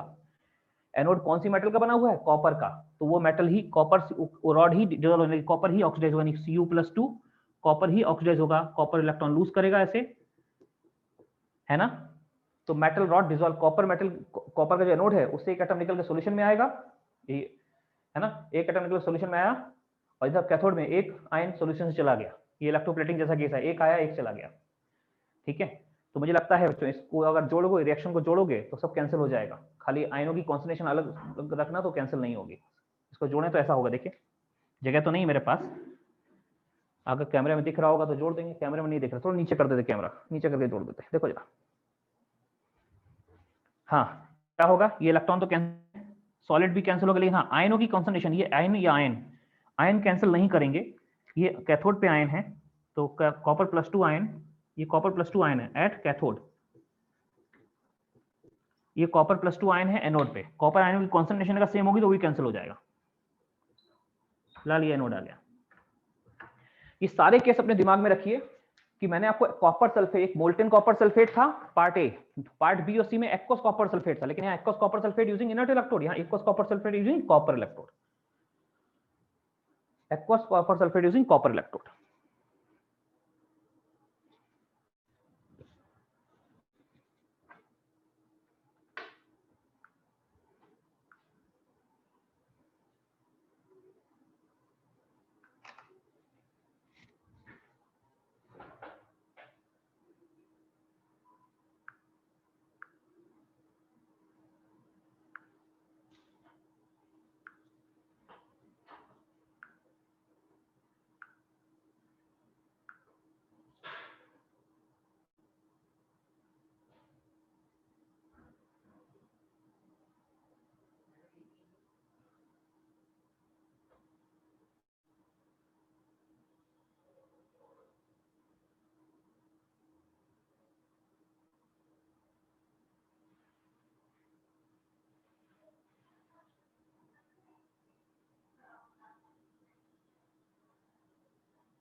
नोट कर लिया हो तो बताइएगा, हमने फोटो तो खींच लिया, हटाएंगे इसको।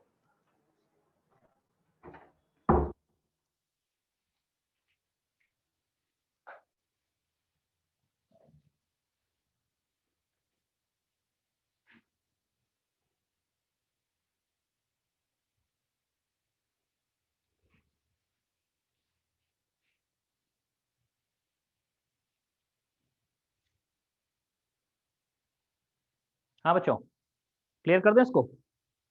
No sir. नहीं सर, रुक जी। सर Cu2+ कैथोड और एनोड वाला कैंसिल क्यों नहीं हुआ? बच्चों इसलिए नहीं हुआ क्योंकि वो कैथोड और एनोड पे कॉन्सेंट्रेशन अलग अलग होगी ना, कॉन्सेंट्रेशन सेम नहीं ना होगी। Yes sir, yes sir. नहीं नहीं नहीं बेटा, हमें लगता है वो भी कैंसिल हो जाएगा, देखो ना, क्योंकि है क्या, इसका फोटो बनाते हैं बगल में बोर्ड जो है खाली, उस पे तब आपको समझ में आएगा। रुको जरा, ऐसा आखिर का फोटो इधर बना देते हैं।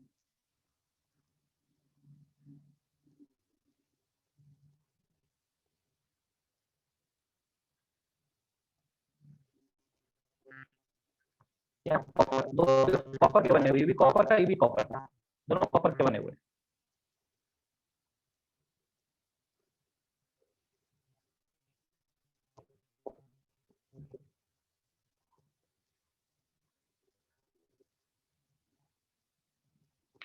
यहाँ कॉपर आयन में कॉपर ही है,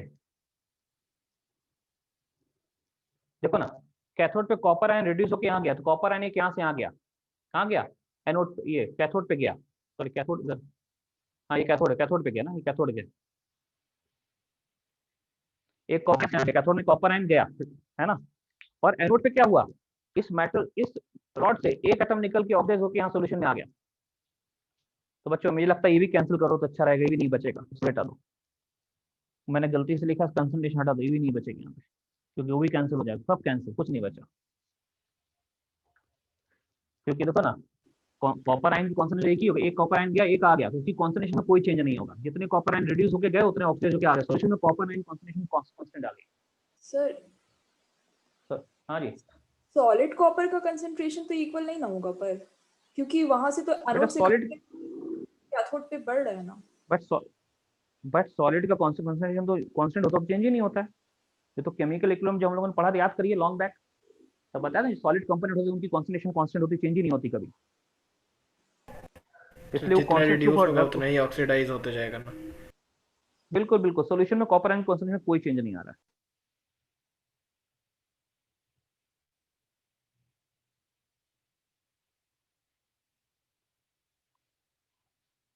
जो फोटो है, फोटो देखिए, फोटो समझ में ज्यादा फीलिंग आ जाएगी आपको।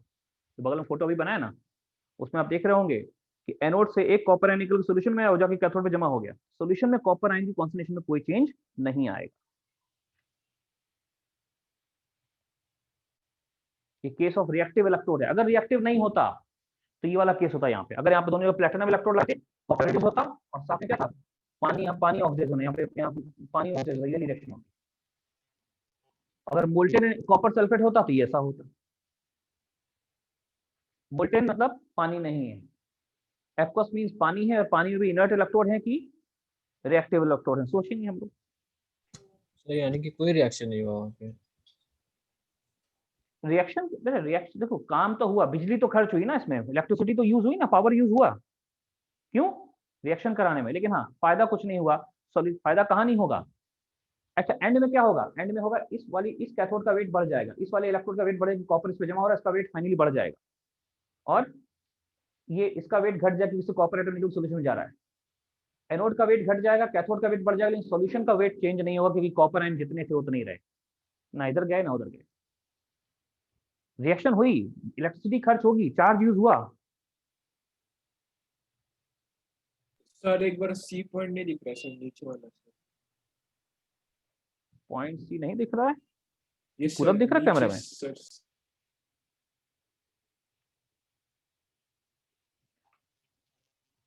अब ठीक है ना, पूरा दिख रहा है।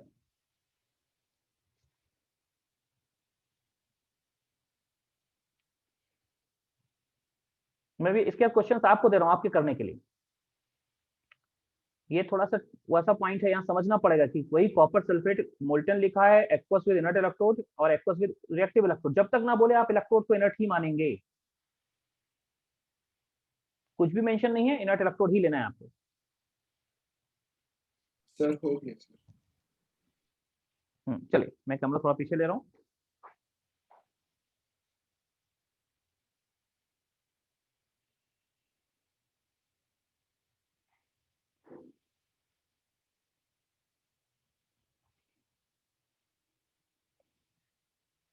चलिए बच्चों, अब मैं कुछ क्वेश्चंस लिख रहा हूँ, आप सोचिए, ठीक है। इसको एग्जांपल फॉर्म में करा दिया मैंने।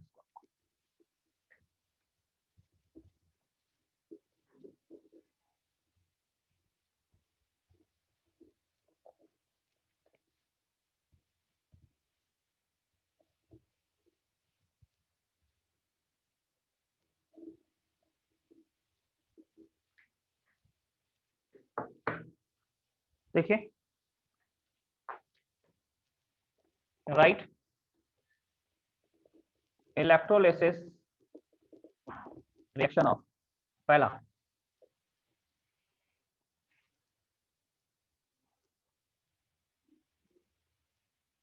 एक्वस Na2SO4, दूसरा एक्वस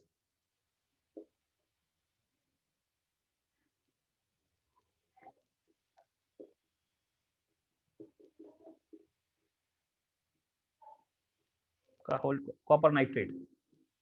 जब तक ना बोले इलेक्ट्रोड को इनर्ट मानेंगे, सबको इनर्ट इलेक्ट्रोड सोचिए। फिर प्योर वाटर,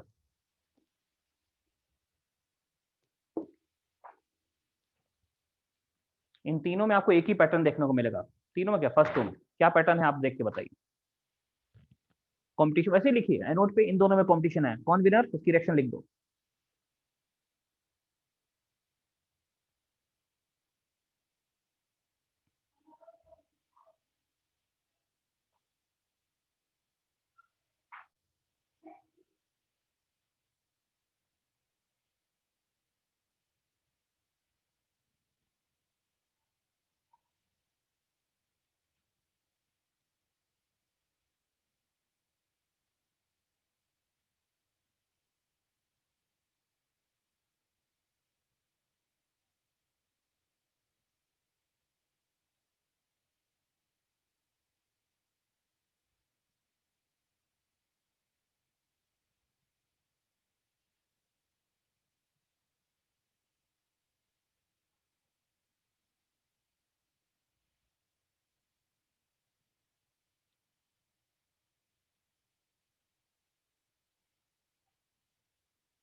मुझे लगता है यहाँ पे बड़ा अजीब सा केस देख रहे हैं। पार्ट ए में तो मुझे लग रहा है पानी ही ऑक्सीडाइज होगा, पानी ही रिड्यूस होगा, है ना?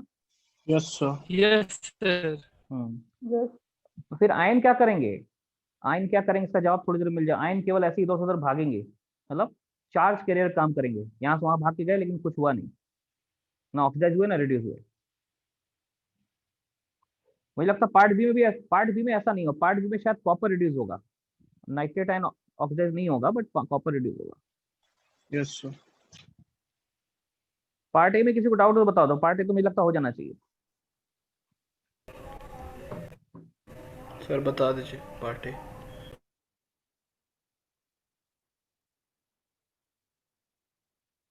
सल्फेट आयन का या तो पानी का, कोई एक विनर होगा, देखते कौन होगा। कैथोड पे रिडक्शन होना चाहिए, किसका रिडक्शन होगा? या तो सोडियम आयन का या फिर पानी का। मुझे लग रहा है दोनों केस में यहाँ भी पानी ये विनर होगा, यहाँ भी विनर होगा। तो पानी के ही ऑक्सीडेशन की रिएक्शन लिखनी है, पानी के ही रिडक्शन की रिएक्शन लिखनी है, लिख दो, छोड़ देना। पानी का ऑक्सीडेशन यानी ऐसे 2H2O liquid, 4H+ ion, O2 gas. Sir ये क्यों हो रहा है सर? +4 इलेक्ट्रॉन। रिडक्शन लिखना है, पानी का रिडक्शन लिखना है, 2H2O लिक्विड +2 इलेक्ट्रॉन। रिएक्शन तो लिखा ही चुकी, कैसे लिखना है आपको? यहाँ आ जाएगा हाइड्रोजन गैस और 2H-। देखो बच्चों, दोनों रिएक्शन लिख दिए, अब दोनों को जोड़ दो तो ओवरऑल रिएक्शन मिल जाएगी। लेकिन कितने कितने इलेक्ट्रॉन कैंसिल होंगे देखो जरा। पहली रिएक्शन में 4 इलेक्ट्रॉन, दूसरे में कितने हैं? 2। तो यहाँ भी 4 करने के लिए 2 से मल्टीप्लाई करो, तो 4 इलेक्ट्रॉन कैंसिल हो रहे हैं, ध्यान देना। कितने इलेक्ट्रॉन जब रिएक्शन को ऐड करते कितने इलेक्ट्रॉन कैंसिल हुए बहुत इंपॉर्टेंट होता है ना? क्योंकि जब रिएक्शन जोड़ देंगे तो इलेक्ट्रॉन नहीं दिखेंगे, लेकिन अगर पूछ दे कि देखो भाई ये 2H2O, यहाँ पे 4H2O, 6H2O आ गया, दोनों को जोड़ के 6H2O लिक्विड आ रहा है, ये बन जाएगा क्या? यहाँ 4H+ आयन प्लस O2, यहाँ पे आ जाएगा 2H2 प्लस 4OH-। ध्यान दो बच्चों, इस टोटल रिएक्शन में तो नहीं दिख रहा कितने इलेक्ट्रॉन कैंसिल हुए, एनोड से कैथोड कितने इलेक्ट्रॉन ट्रांसफर हुए, नहीं दिख रहा है यहाँ पे, ठीक है? लेकिन कोई पूछे बताओ इस रिएक्शन के लिए कितने इलेक्ट्रॉन ट्रांसफर हुए, तो आपको सर इस रिएक्शन को लाने के लिए 4 और 4 इलेक्ट्रॉन कैंसिल होंगे। इस रिएक्शन के दौरान 4 मोल इलेक्ट्रॉन ट्रांसफर हो रहे हैं एनोड से कैथोड में, है ना? ऐसा कई जगह आगे होगा कि सर आप बताओ सर यहाँ तो दिख रहा था 4 इलेक्ट्रॉन, यहाँ दिख रहा 2 इलेक्ट्रॉन, इसमें कितने इलेक्ट्रॉन? इसको लाने के लिए हमने जिन 2 रिएक्शन को जोड़ा उसमें कितने कितने इलेक्ट्रॉन कैंसिल हुए, वही होगा moles of electron transfer for this reaction. फिलहाल इस रिएक्शन में कितने आ रहे हैं? 4 मोल इलेक्ट्रॉन ट्रांसफर हो रहे हैं। देखो मैं लिख देता हूँ 4 मोल इलेक्ट्रॉन ट्रांसफर हो रहे हैं इसके लिए, 4 मोल इलेक्ट्रॉन ट्रांसफर। इस रिएक्शन के लिए 4 मोल इलेक्ट्रॉन ट्रांसफर हो रहे हैं, इसको लाने के लिए हमने 4 इलेक्ट्रॉन कैंसिल किए। ये भी एक इंपॉर्टेंट आगे यूज होगा कई जगह। आप फिर पूछोगे सर यहाँ कैसे पता लगा, तो ऐसे पता लगा, ठीक है? कितने कितने इलेक्ट्रॉन कैंसिल हो रहे हैं। सर वहाँ 4H+ और 4OH- है, तो उसको 4H2O करके इधर लाके माइनस कर सकते हैं।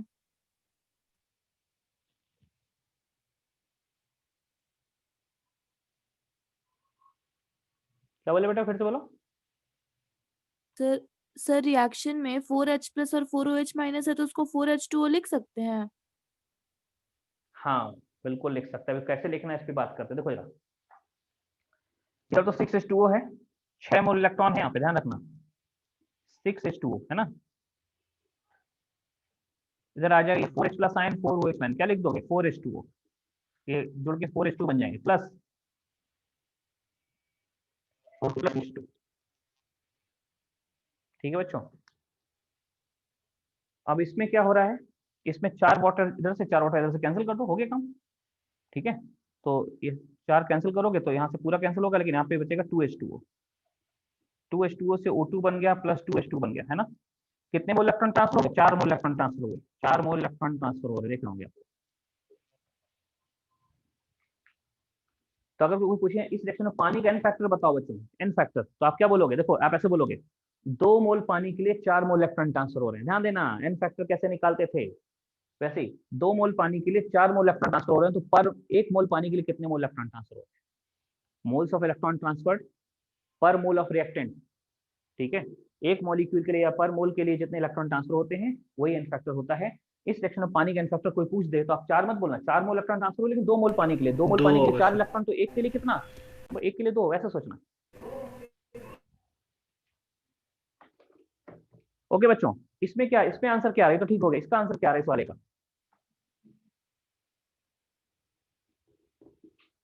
एनोड पे या तो नाइट्रेट आयन या वो पानी, कैथोड पे रिड्यूस होगा, कौन रिड्यूस होगा, या तो कॉपर आयन या पानी। मुझे लगता है यहाँ नाइट्रेट आयन विनर होगा, यहाँ पे कॉपर आयन विनर होगा, यहाँ नाइट्रेट को छोड़ देना है, यहाँ पे पानी को छोड़ देना है, बस रिएक्शन लिख दो। लेकिन ये लिख लोगे, मुझे लगता है आप लोग इसमें कोई प्रॉब्लम नहीं, आराम से लिख लोगे, जो प्रॉब्लम थी यस यहाँ सर। पे मैंने करा दिया। बच्चों प्योर वाटर, अब आपको याद करिए, प्योर वाटर जो होता है इसकी इलेक्ट्रोलिसिस होती ही नहीं, नो इलेक्ट्रोलिसिस।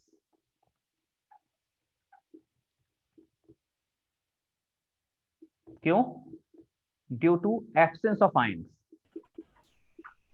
प्योर वाटर में आयन होते ही नहीं है, क्यों, देखो इसलिए, आपने 11th में आयनिक को पढ़ा था क्या, H2O लिक्विड से क्या बनेगा, H प्लस आयन और OH आयन, 55.55 इसकी मोलरिटी होती पानी की, और इसमें से 10⁻⁻7 जाता है, ये देखो बच्चों, तो आप बोलो कि 10⁻⁻7 इसके सामने इतनी छोटी वैल्यू है कि आप बोलोगे आयन ना के बराबर बन रहे हैं।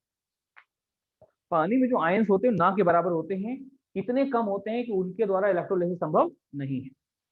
इसलिए प्योर वाटर, जिसको हम डिस्टिल वाटर बोलते हैं, उसकी इलेक्ट्रोलिसिस संभव नहीं है, उसमें करंट फ्लो नहीं हो सकता। लेकिन हाँ बच्चों, जो नॉर्मल पानी आता है ना घरों में, वो प्योर वाटर नहीं है, उसमें मिनरल्स हैं बहुत सारे, मिनरल्स यानी आयंस हैं, तो करंट, उसमें तो करंट फ्लो हो जाएगी। प्योर वाटर में करंट फ्लो नहीं होगी, हाँ, बट जो प्योर वाटर नहीं, डिस्टिल वाटर, लेकिन नॉर्मल वाटर में करंट फ्लो होगी, क्योंकि उसमें कोई ना कोई आयंस होते हैं। तो हमेशा ध्यान रखना, प्योर वाटर की इलेक्ट्रोलिसिस हम नहीं करा पाएंगे, फिर क्या करते हैं, इसलिए प्योर वाटर की इलेक्ट्रोलिसिस करानी तो क्या करेंगे बच्चों, उसमें 2 ऑप्शन है, या तो 1-2 बूंद एसिड मिला दो, ठीक है, मैंने 2 ऑप्शन दिए, पहला ऑप्शन क्या है, या तो 1-2 बूंद एसिड मिला दो, एसिड मिलाते ही सोल्यूशन कैसा एसिडिक हो गया, ध्यान दीजिए, एसिड मिलाते ही सोल्यूशन एसिडिक हो नहीं, H प्लस साइन डोमिनेट कर गए बच्चों, H प्लस साइन डोमिनेट कर रहे, वो रिड्यूस होना शुरू हो जाएंगे, और H प्लस साइन रिड्यूस होंगे, मैंने शुरू में कहा था H प्लस साइन रिड्यूस होंगे, तो H प्लस साइन ऐसी सिचुएशन क्रिएट करने की कहानी बताई थी, आपके यहाँ तो बंदूक है, आप नहीं मारना चाहिए, मारना पड़े, सामने सिचुएशन क्रिएट होगी। वैसे सोचो, प्योर वाटर इलेक्ट्रोलाइज नहीं होती, लेकिन आपने इसमें कुछ, पहला इसके 2 ऑप्शन है, पहला ऑप्शन है कुछ बूंद एसिड मिला दो, जैसे एसिड मिलाओगे H प्लस साइन रिड्यूस होना शुरू होंगे। अब क्या हो गया, H प्लस साइन रिड्यूस होना शुरू होंगे, तो मजबूरी में पानी को H2O मॉलिक्यूल को ऑक्सीडाइज होना पड़ेगा, H प्लस साइन रिड्यूस होंगे, पानी H2O ऑक्सीडाइज होगा, अगर आपने कुछ बूंद एसिड मिला दिए तो। दूसरा ऑप्शन सर, इसमें कुछ बूंद बेस मिला दो, अगर प्योर वाटर में कुछ बूंद बेस मिला दोगे बच्चों, तो OH आयन आ गए, और OH आयन खुद ऑक्सीडाइज होना शुरू होंगे, सिचुएशन क्रिएट कर दी, OH आयन खुद ऑक्सीडाइज होना शुरू होंगे, तो फिर H2O मॉलिक्यूल को रिड्यूस होना पड़ेगा, समझ गया ना। तो प्योर वाटर की इलेक्ट्रोलिसिस संभव नहीं है, अगर इसको इलेक्ट्रोलिसिस कराना है तो सिचुएशन क्रिएट करनी होगी, और सिचुएशन क्रिएट करने के लिए 2 ऑप्शन है, या तो कुछ बूंद एसिड मिला दो या कुछ बूंद बेस मिला दो, बस। जरूर नीचे लिखिएगा, प्योर वाटर की इलेक्ट्रोलिसिस संभव नहीं है, जरूर लिखिए, to electrolyse pure water few drops of acid और base, to electrolyse water, to electrolyze pure water, few drops of, to electrolyze pure water, few drops of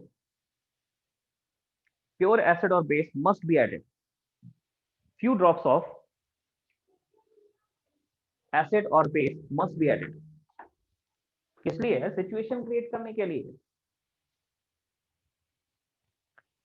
pure water की electrolysis संभव नहीं है, उसकी इलेक्ट्रोलिसिस करा, और क्यों संभव नहीं, उसका रीजन मैंने सामने बताया, आयन ही नहीं है उसमें, करोगे क्या।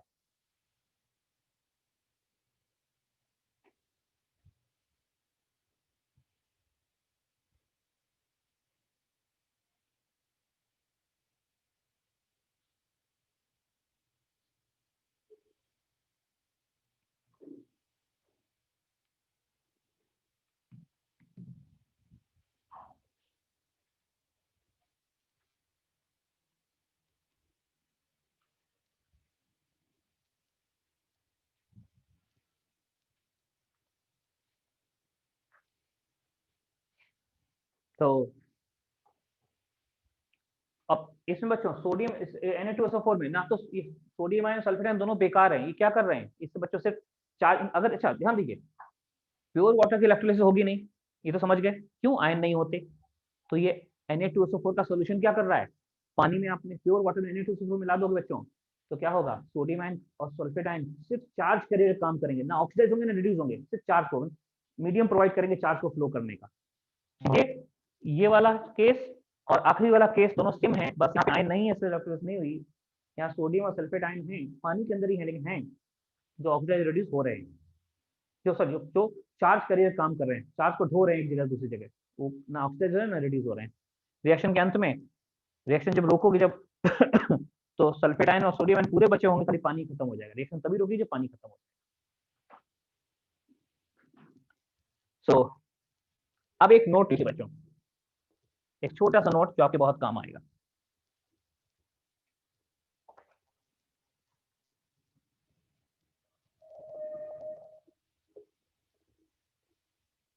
जो मैंने आपको नियम लिखाए हैं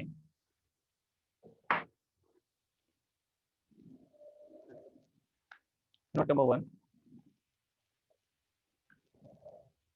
इन above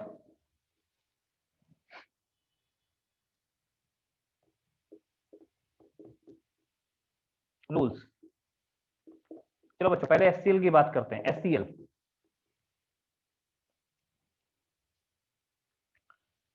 अब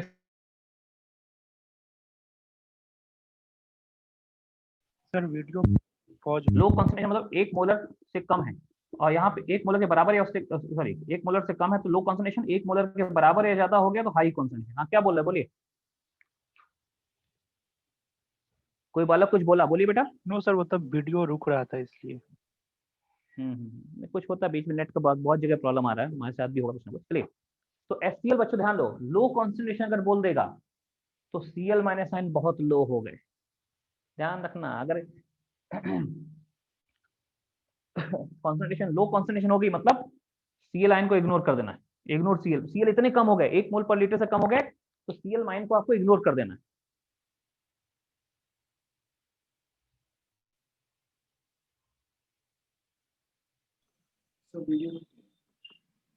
वीडियो नहीं रुक गया, वीडियो नहीं रुक गया, वीडियो चल रहा है सर वो ब्लर है थोड़ा। ध्यान दो मैं क्या बताना चाह रहा हूं कि अगर कॉन्सेंट्रेशन 1 मोलर से कम है, 1 मोलर से कम है तो हम बोलेंगे कि Cl ignore Cl minus ion. मान लो Cl माइनस आयन वहां ही नहीं,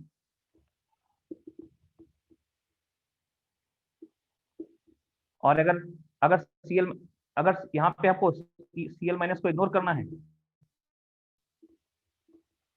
तो ऐसे केस में बच्चों Cl माइनस आयन।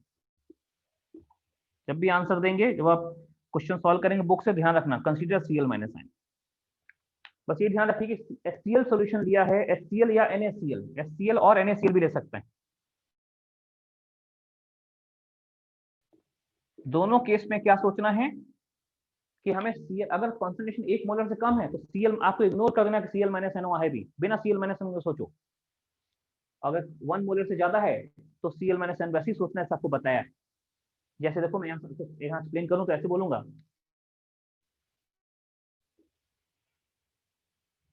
अगर मैं HCl की बात करता हूँ तो रिड्यूस कौन होगा, कैथोड पे H प्लस आयन ही रिड्यूस होगा, यही रिड्यूस होगा, या पानी है तो ये रिड्यूस होगा, ये नहीं। एनोड पे हमारे पास ऑप्शन क्या है, सिर्फ पानी का ही ऑप्शन है, क्योंकि Cl को तो इग्नोर कर देना, Cl को तो इग्नोर कर देना है ही नहीं, इग्नोर इट, इसको मान लो दिख ही नहीं रहा, हाइड कर दो, पानी ही ऑक्सीडाइज होगा, पानी ऑक्सीडाइज होगा नहीं, ऑक्सीजन गैस लिबरेट होगी। इधर आइए, कॉन्सेंट्रेशन का इफेक्ट हम समझ रहे हैं। एनोड पे क्या होगा बच्चों, यहाँ तो 1 मोलर से ज्यादा है तो आपको H2O भी लेना है और Cl माइनस भी लेना है, तो Cl माइनस विनर हो गया, H2O नहीं। और अगर कैथोड की बात करें तो कैथोड में H प्लस आयन और H2O पहले भी थे, कोई बात नहीं कर रहे हैं इनकी, इसमें यही विनर। तो जब तक कॉन्सेंट्रेशन का टर्म आ जाए तो ये, और देखना इसमें क्या है, इसमें नॉर्मल केस ही होता है, ये नॉर्मल केस, हाई कॉन्सेंट्रेशन वाला नॉर्मल केस है, कुछ ना बोले तो आपको ये नॉर्मल केस मानना ही वाला, ये नॉर्मल, जो मैंने आपको नियम लिखाए थे उनमें यही नॉर्मल मान के लिखाया था। लेकिन अगर मेंशन कर दे, जो किसी एक बालक ने जो क्वेश्चन उठाया था ना, मैंने कहा लास्ट में आ जाएगा, तो Cl माइनस -1.36 दिया है, ठीक है, तो हमें ऐसा मान के चलें कि आपका नॉर्मल केस Cl के लिए ही माना जाएगा, ये वाला इधर लिखा है, ठीक है। क्लोरीन के लिए नॉर्मल केस कौन सा, हाई कॉन्सेंट्रेशन वाला, कि हाई कॉन्सेंट्रेशन होगी तो क्लोरीन ही ऑक्सीडाइज होगा। हाँ, अगर बोलते लो कॉन्सेंट्रेशन है, लो कॉन्सेंट्रेशन इग्नोर करो Cl को, पानी ऑक्सीडाइज होगा, पानी ऑक्सीडाइज होगा, ऑक्सीजन गैस लिबरेट होगी। सर ये NaCl वाला एक पॉइंट है, अच्छे से नोट कर लीजिए बच्चों, लो कॉन्सेंट्रेशन हाई है। एक पार्ट और बता रहे इसमें, तो नोट करो पहले। सर सर जो HCl के लिए बताया यही चीज NaCl के लिए 2 है। सर बोलिए। अच्छा नहीं सर, अभी आप बोल रही है, नहीं ठीक है सर। और HCl केस में नॉर्मल केस क्या है, नॉर्मल केस ये वाला, वो हाई कॉन्सेंट्रेशन वाला, जब भी कुछ ना मेंशन करे हाई बनने इसमें, जब वही H2SO4 में केस पलटेंगे, H2SO4 में भी 2 कॉन्सेंट्रेशन होंगे मेरे पास, एक लो कॉन्सेंट्रेशन, एक हाई कॉन्सेंट्रेशन, रेफरेंस यही रहेगा 1 मोलर।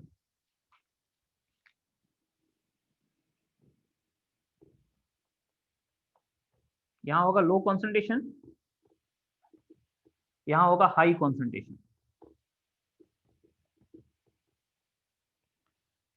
लो कॉन्सेंट्रेशन लेस देन 1 मोलर, यहाँ पे greater than equal to 1 molar. बच्चों इसमें होता है ये वाला केस नॉर्मल, जो नॉर्मल केस ये वाला होता है, लो कॉन्सेंट्रेशन को नॉर्मल मानते हैं। H2SO4 के केस में लो कॉन्सेंट्रेशन को नॉर्मल केस लेते हैं, कुछ ना बोले तो लो माना जाएगा। करना वही है, लो में इग्नोर करो सल्फेट आयन को, तो पानी ही ऑक्सीडाइज होगा, और हाई में आपको consider sulphate ion. Sulphate ion को कंसीडर करना है, इसका ऑक्सीडेशन होना, कैसे ऑक्सीडेशन होना बताया। तो देखो जरा, अगर इग्नोर करोगे तो बच्चों जो नॉर्मल केस जो नूल लिखा है ये इग्नोर वाला ही था, इसमें एनोड पे ऑक्सीडेशन करना होता है, ऑक्सीडेशन या तो सल्फेट आयन का होगा या पानी का होगा, लेकिन हमने आपको बताया नॉर्मल केस यही है, वहां लिखाया था मैंने कुछ, इसको इग्नोर कर दो, तो इसको इग्नोर कर दो, पानी को ही ऑक्सीडाइज करो। लेकिन अगर हाई कॉन्सेंट्रेशन बोलता है तो बच्चों एनोड पे कहानी बदल जाएगी, एनोड पे ऑक्सीडेशन, फिर हम सल्फेट को इग्नोर नहीं करेंगे, सल्फेट आयन और पानी दोनों को लेंगे, इसको लेंगे, इसको घटा के ज्यादा, अब नंबर, इसका नंबर बढ़ गया, पॉपुलेशन बढ़ गई, तो फिर ये सल्फेट आयन ऐसे ऑक्सीडाइज होगा इस तरीके से। रिएक्शन लिखाई थी मैंने, H2O8 + 2 electron. In above rule आपको ये कॉन्सेंट्रेशन वाले टर्म माइंड में रखने हैं, ऐसे सोचना नहीं तो चीजें गड़बड़ा सकती हैं। अच्छा एक चीज बताओ बच्चों, मुझे एक सिंपल चीज आपसे पूछना चाहूंगा, क्या लगता है इलेक्ट्रोलिसिस एक स्पॉन्टेनियस है कि नॉन स्पॉन्टेनियस है? क्या फील होता है आपको, इलेक्ट्रोलिसिस एक स्पॉन्टेनियस रिएक्शन है कि नॉन स्पॉन्टेनियस?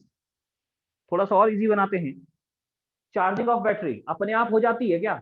अब जो अपने आप होता है वो स्पॉन्टेनियस है, बैटरी No, का sir. चार्ज होना? नहीं सर। हाँ बस, इसका मतलब इलेक्ट्रोलिसिस एक ऐसी मतलब एक ऐसा प्रोसेस में नॉन स्पॉन्टेनियस रिएक्शन होती है। कौन सी रिएक्शन है? नॉन स्पॉन्टेनियस, जो अपने आप नहीं होती, फोर्सफुली कराई जाती है बाय यूजिंग बैटरी कनेक्ट करके कराई जाती है। तो जो भी इलेक्ट्रोलिसिस की रिएक्शंस होती हैं बच्चों, जो भी इलेक्ट्रोलिसिस की रिएक्शंस आप लिखते हैं, they are non spontaneous reaction, battery लगाई है, फोर्सफुली हो रही है, नॉर्मली नहीं होंगी, समझ रहे ना? तो इलेक्ट्रोलिसिस एक ऐसा प्रोसेस है जिसमें एक नॉन स्पॉन्टेनियस रिएक्शन कराई जाती है in form of oxidation and reduction by using external source of energy, और जो नॉन स्पॉन्टेनियस होता है उसका डेल्टा जी क्या होता है? पॉजिटिव। पॉजिटिव मतलब हाँ, इलेक्ट्रोलिसिस की हर रिएक्शन का डेल्टा जी पॉजिटिव होता है, थर्मो से लिंक करो, इलेक्ट्रोलिसिस की हर रिएक्शन का डेल्टा जी पॉजिटिव होता है, क्योंकि ये रिएक्शन अपने आप नहीं होती, these are non spontaneous reaction, forcefully कराई जाती हैं। स्टेटमेंट में लिखा रहा हूँ, अभी मैं इलेक्ट्रोलिसिस खत्म कर रहा हूँ इसलिए स्टेटमेंट लिखा रहा हूँ नीचे, इलेक्ट्रोलिसिस है क्या फाइनली, खत्म करते हुए नोट नंबर 2 में ही लिख लो, अच्छा रहेगा।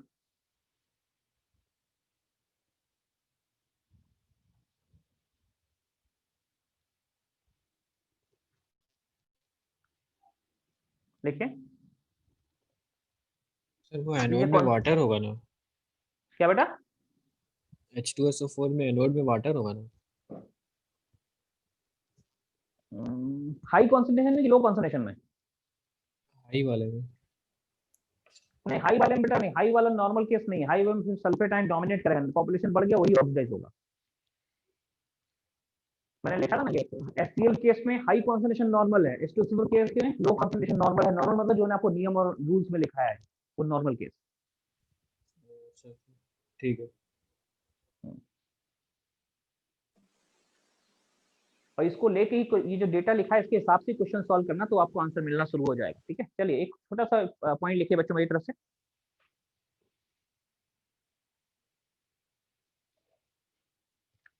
इलेक्ट्रोलिसिस खत्म हो गया, लेकिन इन सब की क्वेश्चन की जरूरत पड़ेगी। इसके बाद मैं क्वेश्चंस पे आता हूं आपके लिए।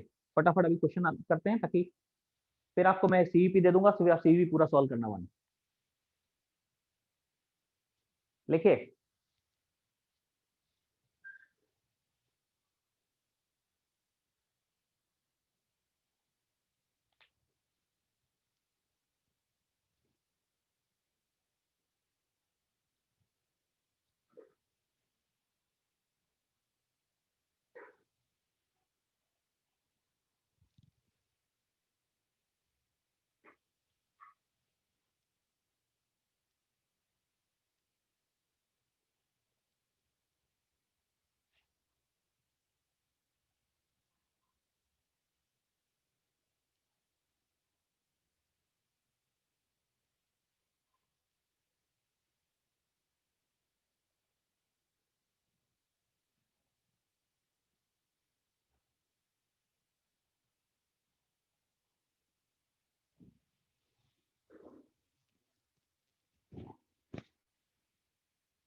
चलिए बच्चों, नोट नंबर 2 में लिखिए, electrolysis is a process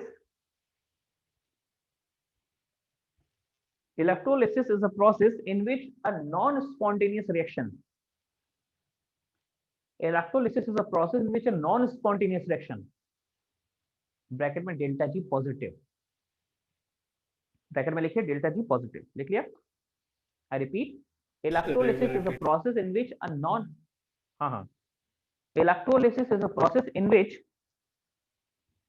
electrolysis is a process in which a non-spontaneous reaction is carried out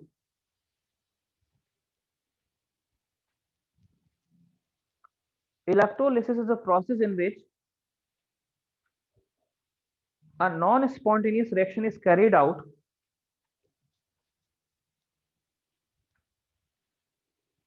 Spontaneous. electrolysis is a process in which a non-spontaneous reaction is carried out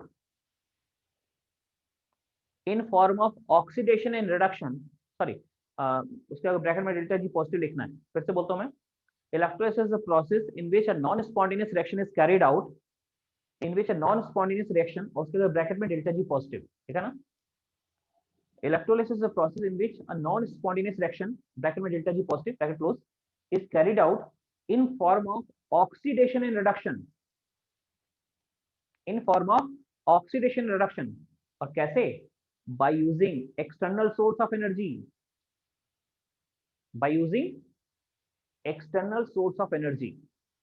है ना। तो बच्चों battery को charge करने के लिए external source of energy use करते हैं ना, बस इसका इलेक्ट्रोलिसिस है। बैटरी का चार्ज होना नॉन स्पॉन्टेनियस है, अपने आप नहीं होता कि अपने हवा में रख दी बैटरी चार्ज हो जाए, ऐसा नहीं होता। आगे जाके हो सकता है कोई टेक्नोलॉजी आए हवा से बैटरी चार्ज करें, अभी तो ऐसा नहीं है। और फिर भी हवा से चार्ज करना, वहां सोर्स हवा होगा, अपने आप चार्ज नहीं होगी।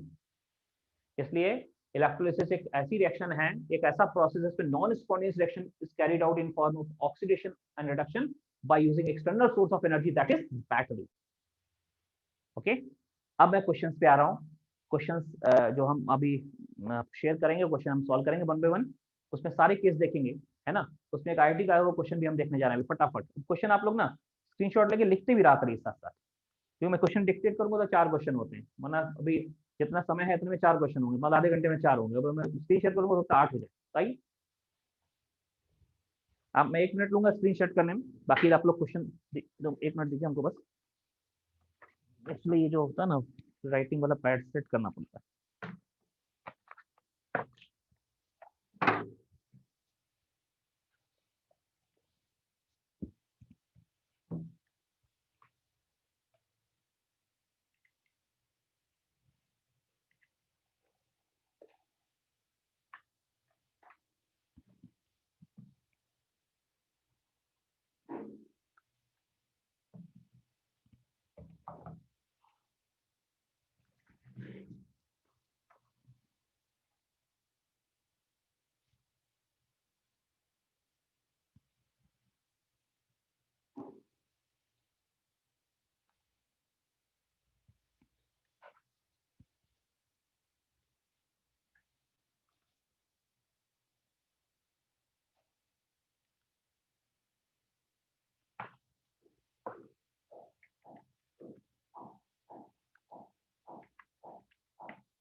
सर एटॉमिक स्ट्रक्चर और केमिकल बॉन्डिंग हो गया सर 11th में सर।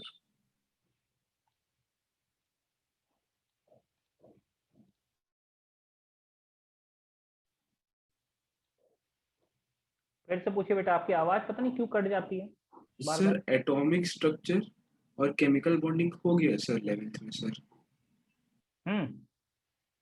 एटॉमिक हाँ तो स्ट्रक्चर, सर एटॉमिक स्ट्रक्चर और केमिकल बॉन्डिंग सर। किसमें बेटा? सर क्लास 11th में सर, यूट्यूब वीडियोस में सर। हाँ हाँ, एटॉमिक स्ट्रक्चर चल रहा है, केमिकल बॉन्डिंग चल रहा है, केमिकल इक्विलिब्रियम चल रहा है।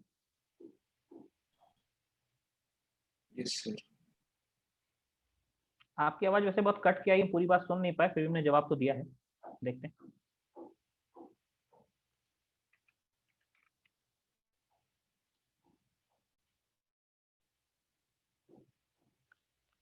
अच्छा, एक क्वेश्चन मैं आपको दे रहा हूँ बच्चों, बताइएगा। एक क्वेश्चन अभी स्क्रीन पे आ रहा है, सोचिए। ये मुझे लग रहा है क्वेश्चन है, सही से पढ़ोगे तो आपको लगेगा ये केस ऑफ रिएक्टिव इलेक्ट्रोड है ना। मैं स्क्रीन शेयर कर रहा हूँ अभी, ये क्वेश्चन आ गया स्क्रीन पे। और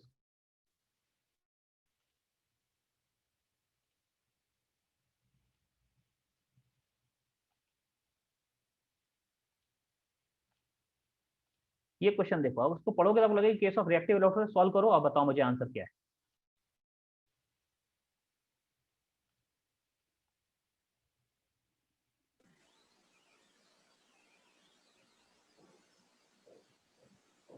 सर क्वेश्चन नहीं दिख रहा है। हाँ अब दिख गया। ब्लैक अभी आया सर। किसी को नहीं दिख रहा? आ गया, देखो थोड़ा लेट आया होगा।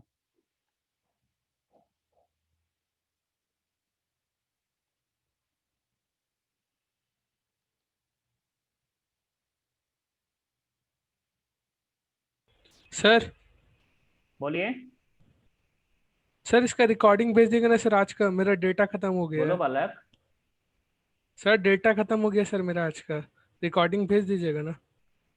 ठीक है, ओके ओके ओके, ठीक है बेटा, ठीक है।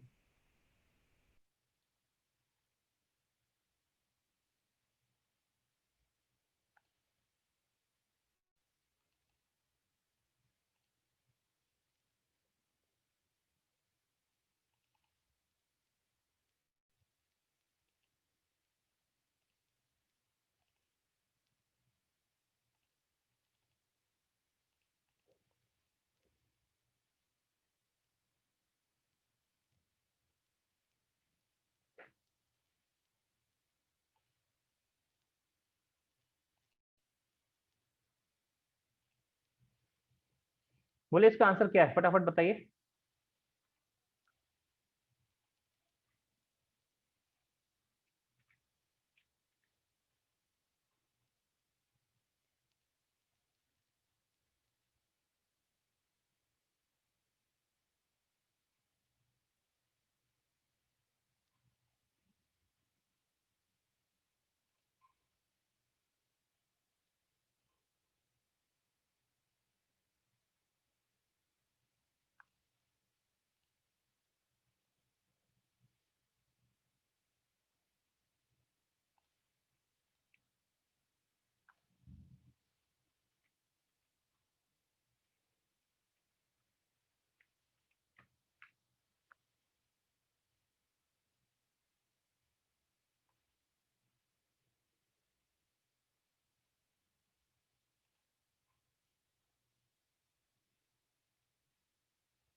सर इसमें जेड वाटर का लगाएंगे।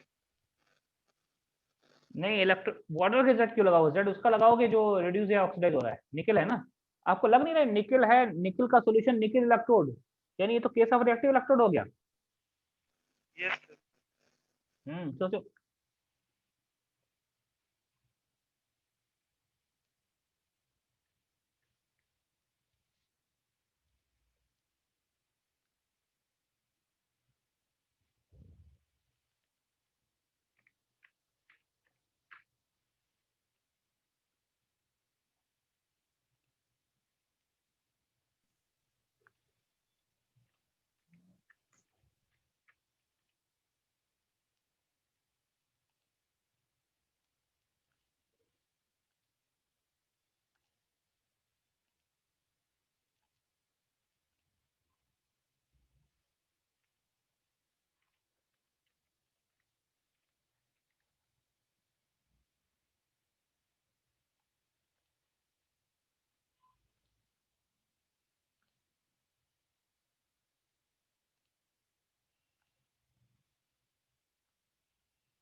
8 है। इसका आंसर है, एक मिनट, आंसर कहाँ गया? सर 1.7।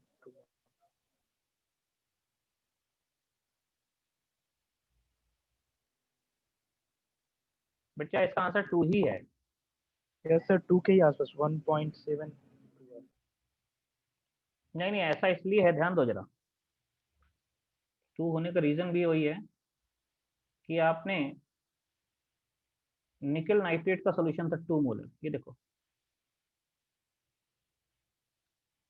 0.5 लीटर 2 मोलर निकल नाइट्रेट।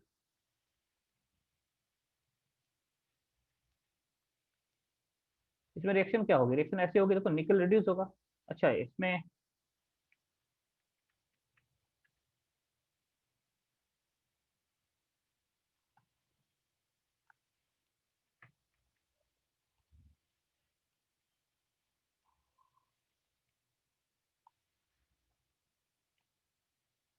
तो बच्चों निकल के इलेक्ट्रोड लगा दिया आपने, है ना, निकल के ही इलेक्ट्रोड लगा दिए। तो इलेक्ट्रोड अगर निकल के हैं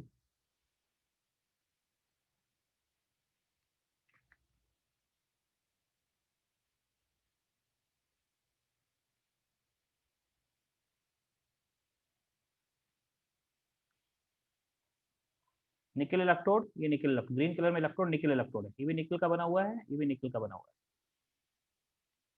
ठीक है। अच्छा, इसमें मोल है कितने? तो पॉइंट, अब जब रिडक्शन होगा, जैसी बैटरी आप कनेक्ट करोगे बच्चों, जैसी बैटरी कनेक्ट करोगे तो बैटरी का एक पॉजिटिव एंड होगा, नेगेटिव एंड से होगा, पॉजिटिव नेगेटिव।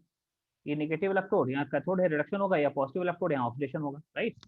तो अभी क्या हो रहा है बच्चों कि निकल इलेक्ट्रोड है और निकल का सॉल्यूशन है, निकल इलेक्ट्रोड निकल का सॉल्यूशन। सोचो जरा कि यस जब सर कैथोड होगा, कंसंट्रेशन अनअफेक्टेड रह कैथोड जाएगा। पे ये निकल, हाँ, निकल निकल जाके यहाँ रिड्यूस होगा, तो निकल एक सॉल्यूशन से चला गया, निकल प्लस 2 इलेक्ट्रॉन से निकल सॉलिड करके डिपोजिट हो गया जाके सॉल्यूशन में, एक निकल आयन कम हुआ, लेकिन एट द सेम टाइम ये निकल ऑक्सीडाइज होकर निकल आयन यहाँ से आ जाएगा, तो एनोड पे एक निकल आ जाएगा, निकल सॉलिड जो है वो ऑक्सीडाइज होगा, सॉल्यूशन बन के, सॉरी आयन बन के सॉल्यूशन में आएगा और 2 इलेक्ट्रॉन निकलेंगे। तो एक निकल गया, एक आ गया, सॉल्यूशन निकल में कॉन्सेंट्रेशन में कोई चेंज नहीं होगा, जो कॉन्सेंट्रेशन निकल है वही रहेगी, 2 मोलर है 2 मोलर ही रहेगी। ठीक है,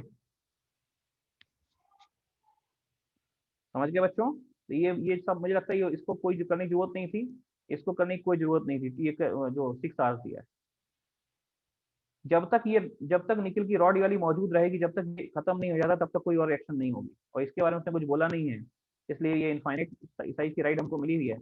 जो निकल आयन जाएगा उसकी भरपाई ये कर देगा, निकल आयन चेंज नहीं होगा, और नाइट्रेट आयन तो वैसे रिड्यूस नहीं हो रहा है, तो निकल आयन चेंज नहीं हो रहा और नाइट्रेट आयन तो रिएक्शन में पार्टिसिपेट नहीं किया, इसका मतलब कॉन्सेंट्रेशन जो थी वही रहेगी, केस ऑफ रिएक्टिव इलेक्ट्रोड हो जाएगी।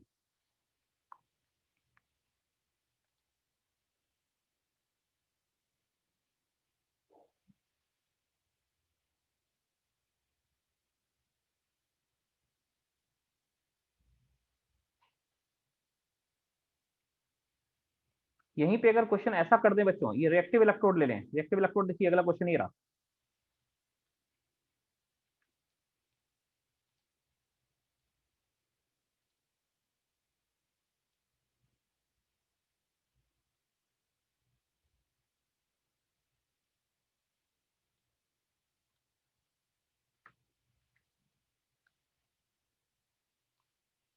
करिए इस क्वेश्चन को, नीचे क्वेश्चन है, फोटो के नीचे क्वेश्चन है, जहाँ फोटो था उसके नीचे लिखा हुआ है, यहाँ पे प्लेटिनम इलेक्ट्रोड है, प्लेटिनम इलेक्ट्रोड इनर्ट इलेक्ट्रोड होते हैं, सोच लेना, प्लेटिनम इलेक्ट्रोड इनर्ट होते हैं, ये माइंड में रखना है आपको, और कर जाओ, हो जाएगी, तो सिंपल केस है, पिछली क्लास में ही कर सकते इसको, बस पता नहीं था निकल इलेक्ट्रोड प्लेटिनम इलेक्ट्रोड होते हैं, निकल इलेक्ट्रोड इनर्ट होते हैं, ये सब नहीं बताया, लेकिन पिछली क्लास का क्वेश्चन है, पिछली क्लास में कर सकते हैं, वही फैराडे लॉ या जो भी सोचना वैसे करो।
हाँ बच्चों, कितना आंसर आया इसका?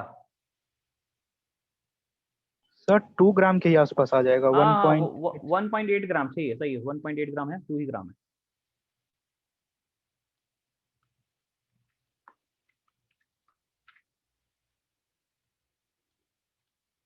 देख लो बच्चों, इसको कुछ नहीं करना है, इसको सीधे m = ZIT से कर दो, ज्यादा अच्छा है, क्योंकि कुछ रिएक्टिव इलेक्ट्रोड है, हमें पता है कि निकल ही डिपॉजिट होगा, है ना। तो m = ZIT कर दो तो भी चलेगा, Z × I × T, है ना। टाइम दिया है, सॉरी I दिया है 5 एम्पियर, 20 मिनट्स हैं, तो 20 × 60 सेकेंड, है ना। और निकल का एन फैक्टर 2 होता है, तो Z आ जाएगा निकल के लिए, इसका होगा इक्विवेलेंट वेट अपॉन 96500। और बच्चों इसका एन फैक्टर 2 होता है ना, तो इसका इक्विवेलेंट वेट हो जाएगा molecular upon 2, atomic weight by 2 कर दो बस, सबको इसकी वैल्यू उठा कर रखो, सीधे सीधे सॉल्व कर, डायरेक्ट आंसर आएगा मास, सीधे m = ZIT से, आसान हो रहा है। आप चाहो तो नोट से भी कर सकते हो, लेकिन थोड़ा सा लंबा हो जाएगा, वहाँ पे लेंथी प्रोसेस हो जाएगा।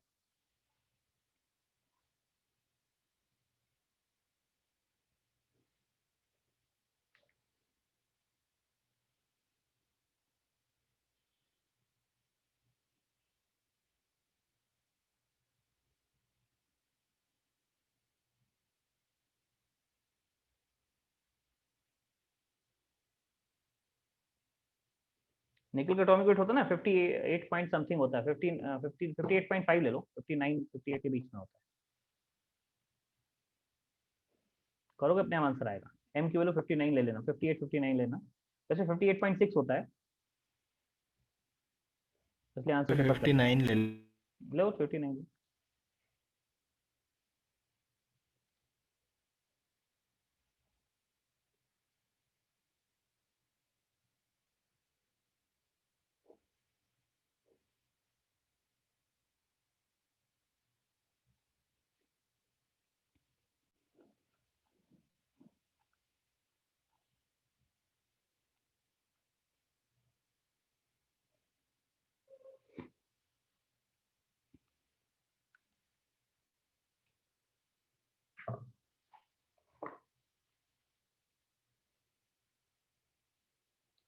लो 5.68 1.83 आएगा सर। 1.8 आ रहा, 1.8 आ रहा है। Yes sir. हाँ 1.8 है।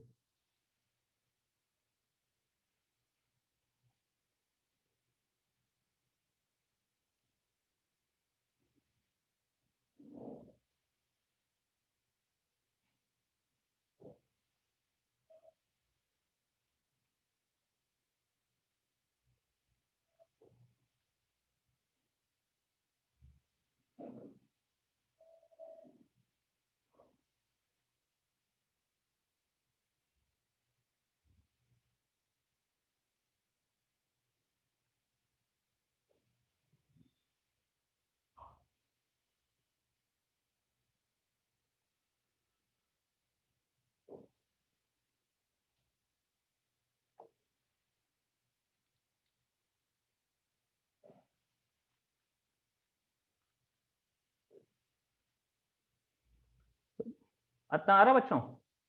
तो अभी मैं आपको एक 22 क्वेश्चन का सीवीपी दे रहा हूँ, उसमें कुछ क्वेश्चन हमने हो सकता किए हों, मतलब कुछ हमने जरूर काम किया होगा बच्चों। क्लास खत्म होती है आपके में, और 22 में से हो सकता है 10-12 क्वेश्चन हमने कर लिए, रिमेनिंग आपको करने। Class over sir. बस क्लास ओवर कर दें, होने का टाइम हो गया क्या आपका? अभी सेकंड क्लास, हाँ ठीक, क्लास ओवर है। अगली क्लास में हम लोग गैल्वेनिक सेल की बात करेंगे। इलेक्ट्रोलिसिस हो गया मेरी तरफ से पूरा, ठीक है, इलेक्ट्रोलिसिस हो गया, मैं जो सीवी भेजूं वो करना है। उसके अलावा अगर आपके पास एन अवस्थी है, तो एन अवस्थी का वो जो है, एन अवस्थी में इलेक्ट्रोलिसिस क्वेश्चन अलग से दिए वो सॉल्व कर लीजिएगा, ठीक है। सर इलेक्ट्रोलिसिस अलग से चैप्टर है ना उधर? नहीं इलेक्ट्रोलिसिस नहीं बेटा, वो जो एक्सरसाइज दी है उसमें शुरू में इलेक्ट्रोलिसिस के क्वेश्चन अलग से दिए हुए हैं। ठीक है सर, देख लें। Thank you sir. ओके बच्चों, thank you. Thank you sir. Thank you sir. Thank you sir. Thank you sir.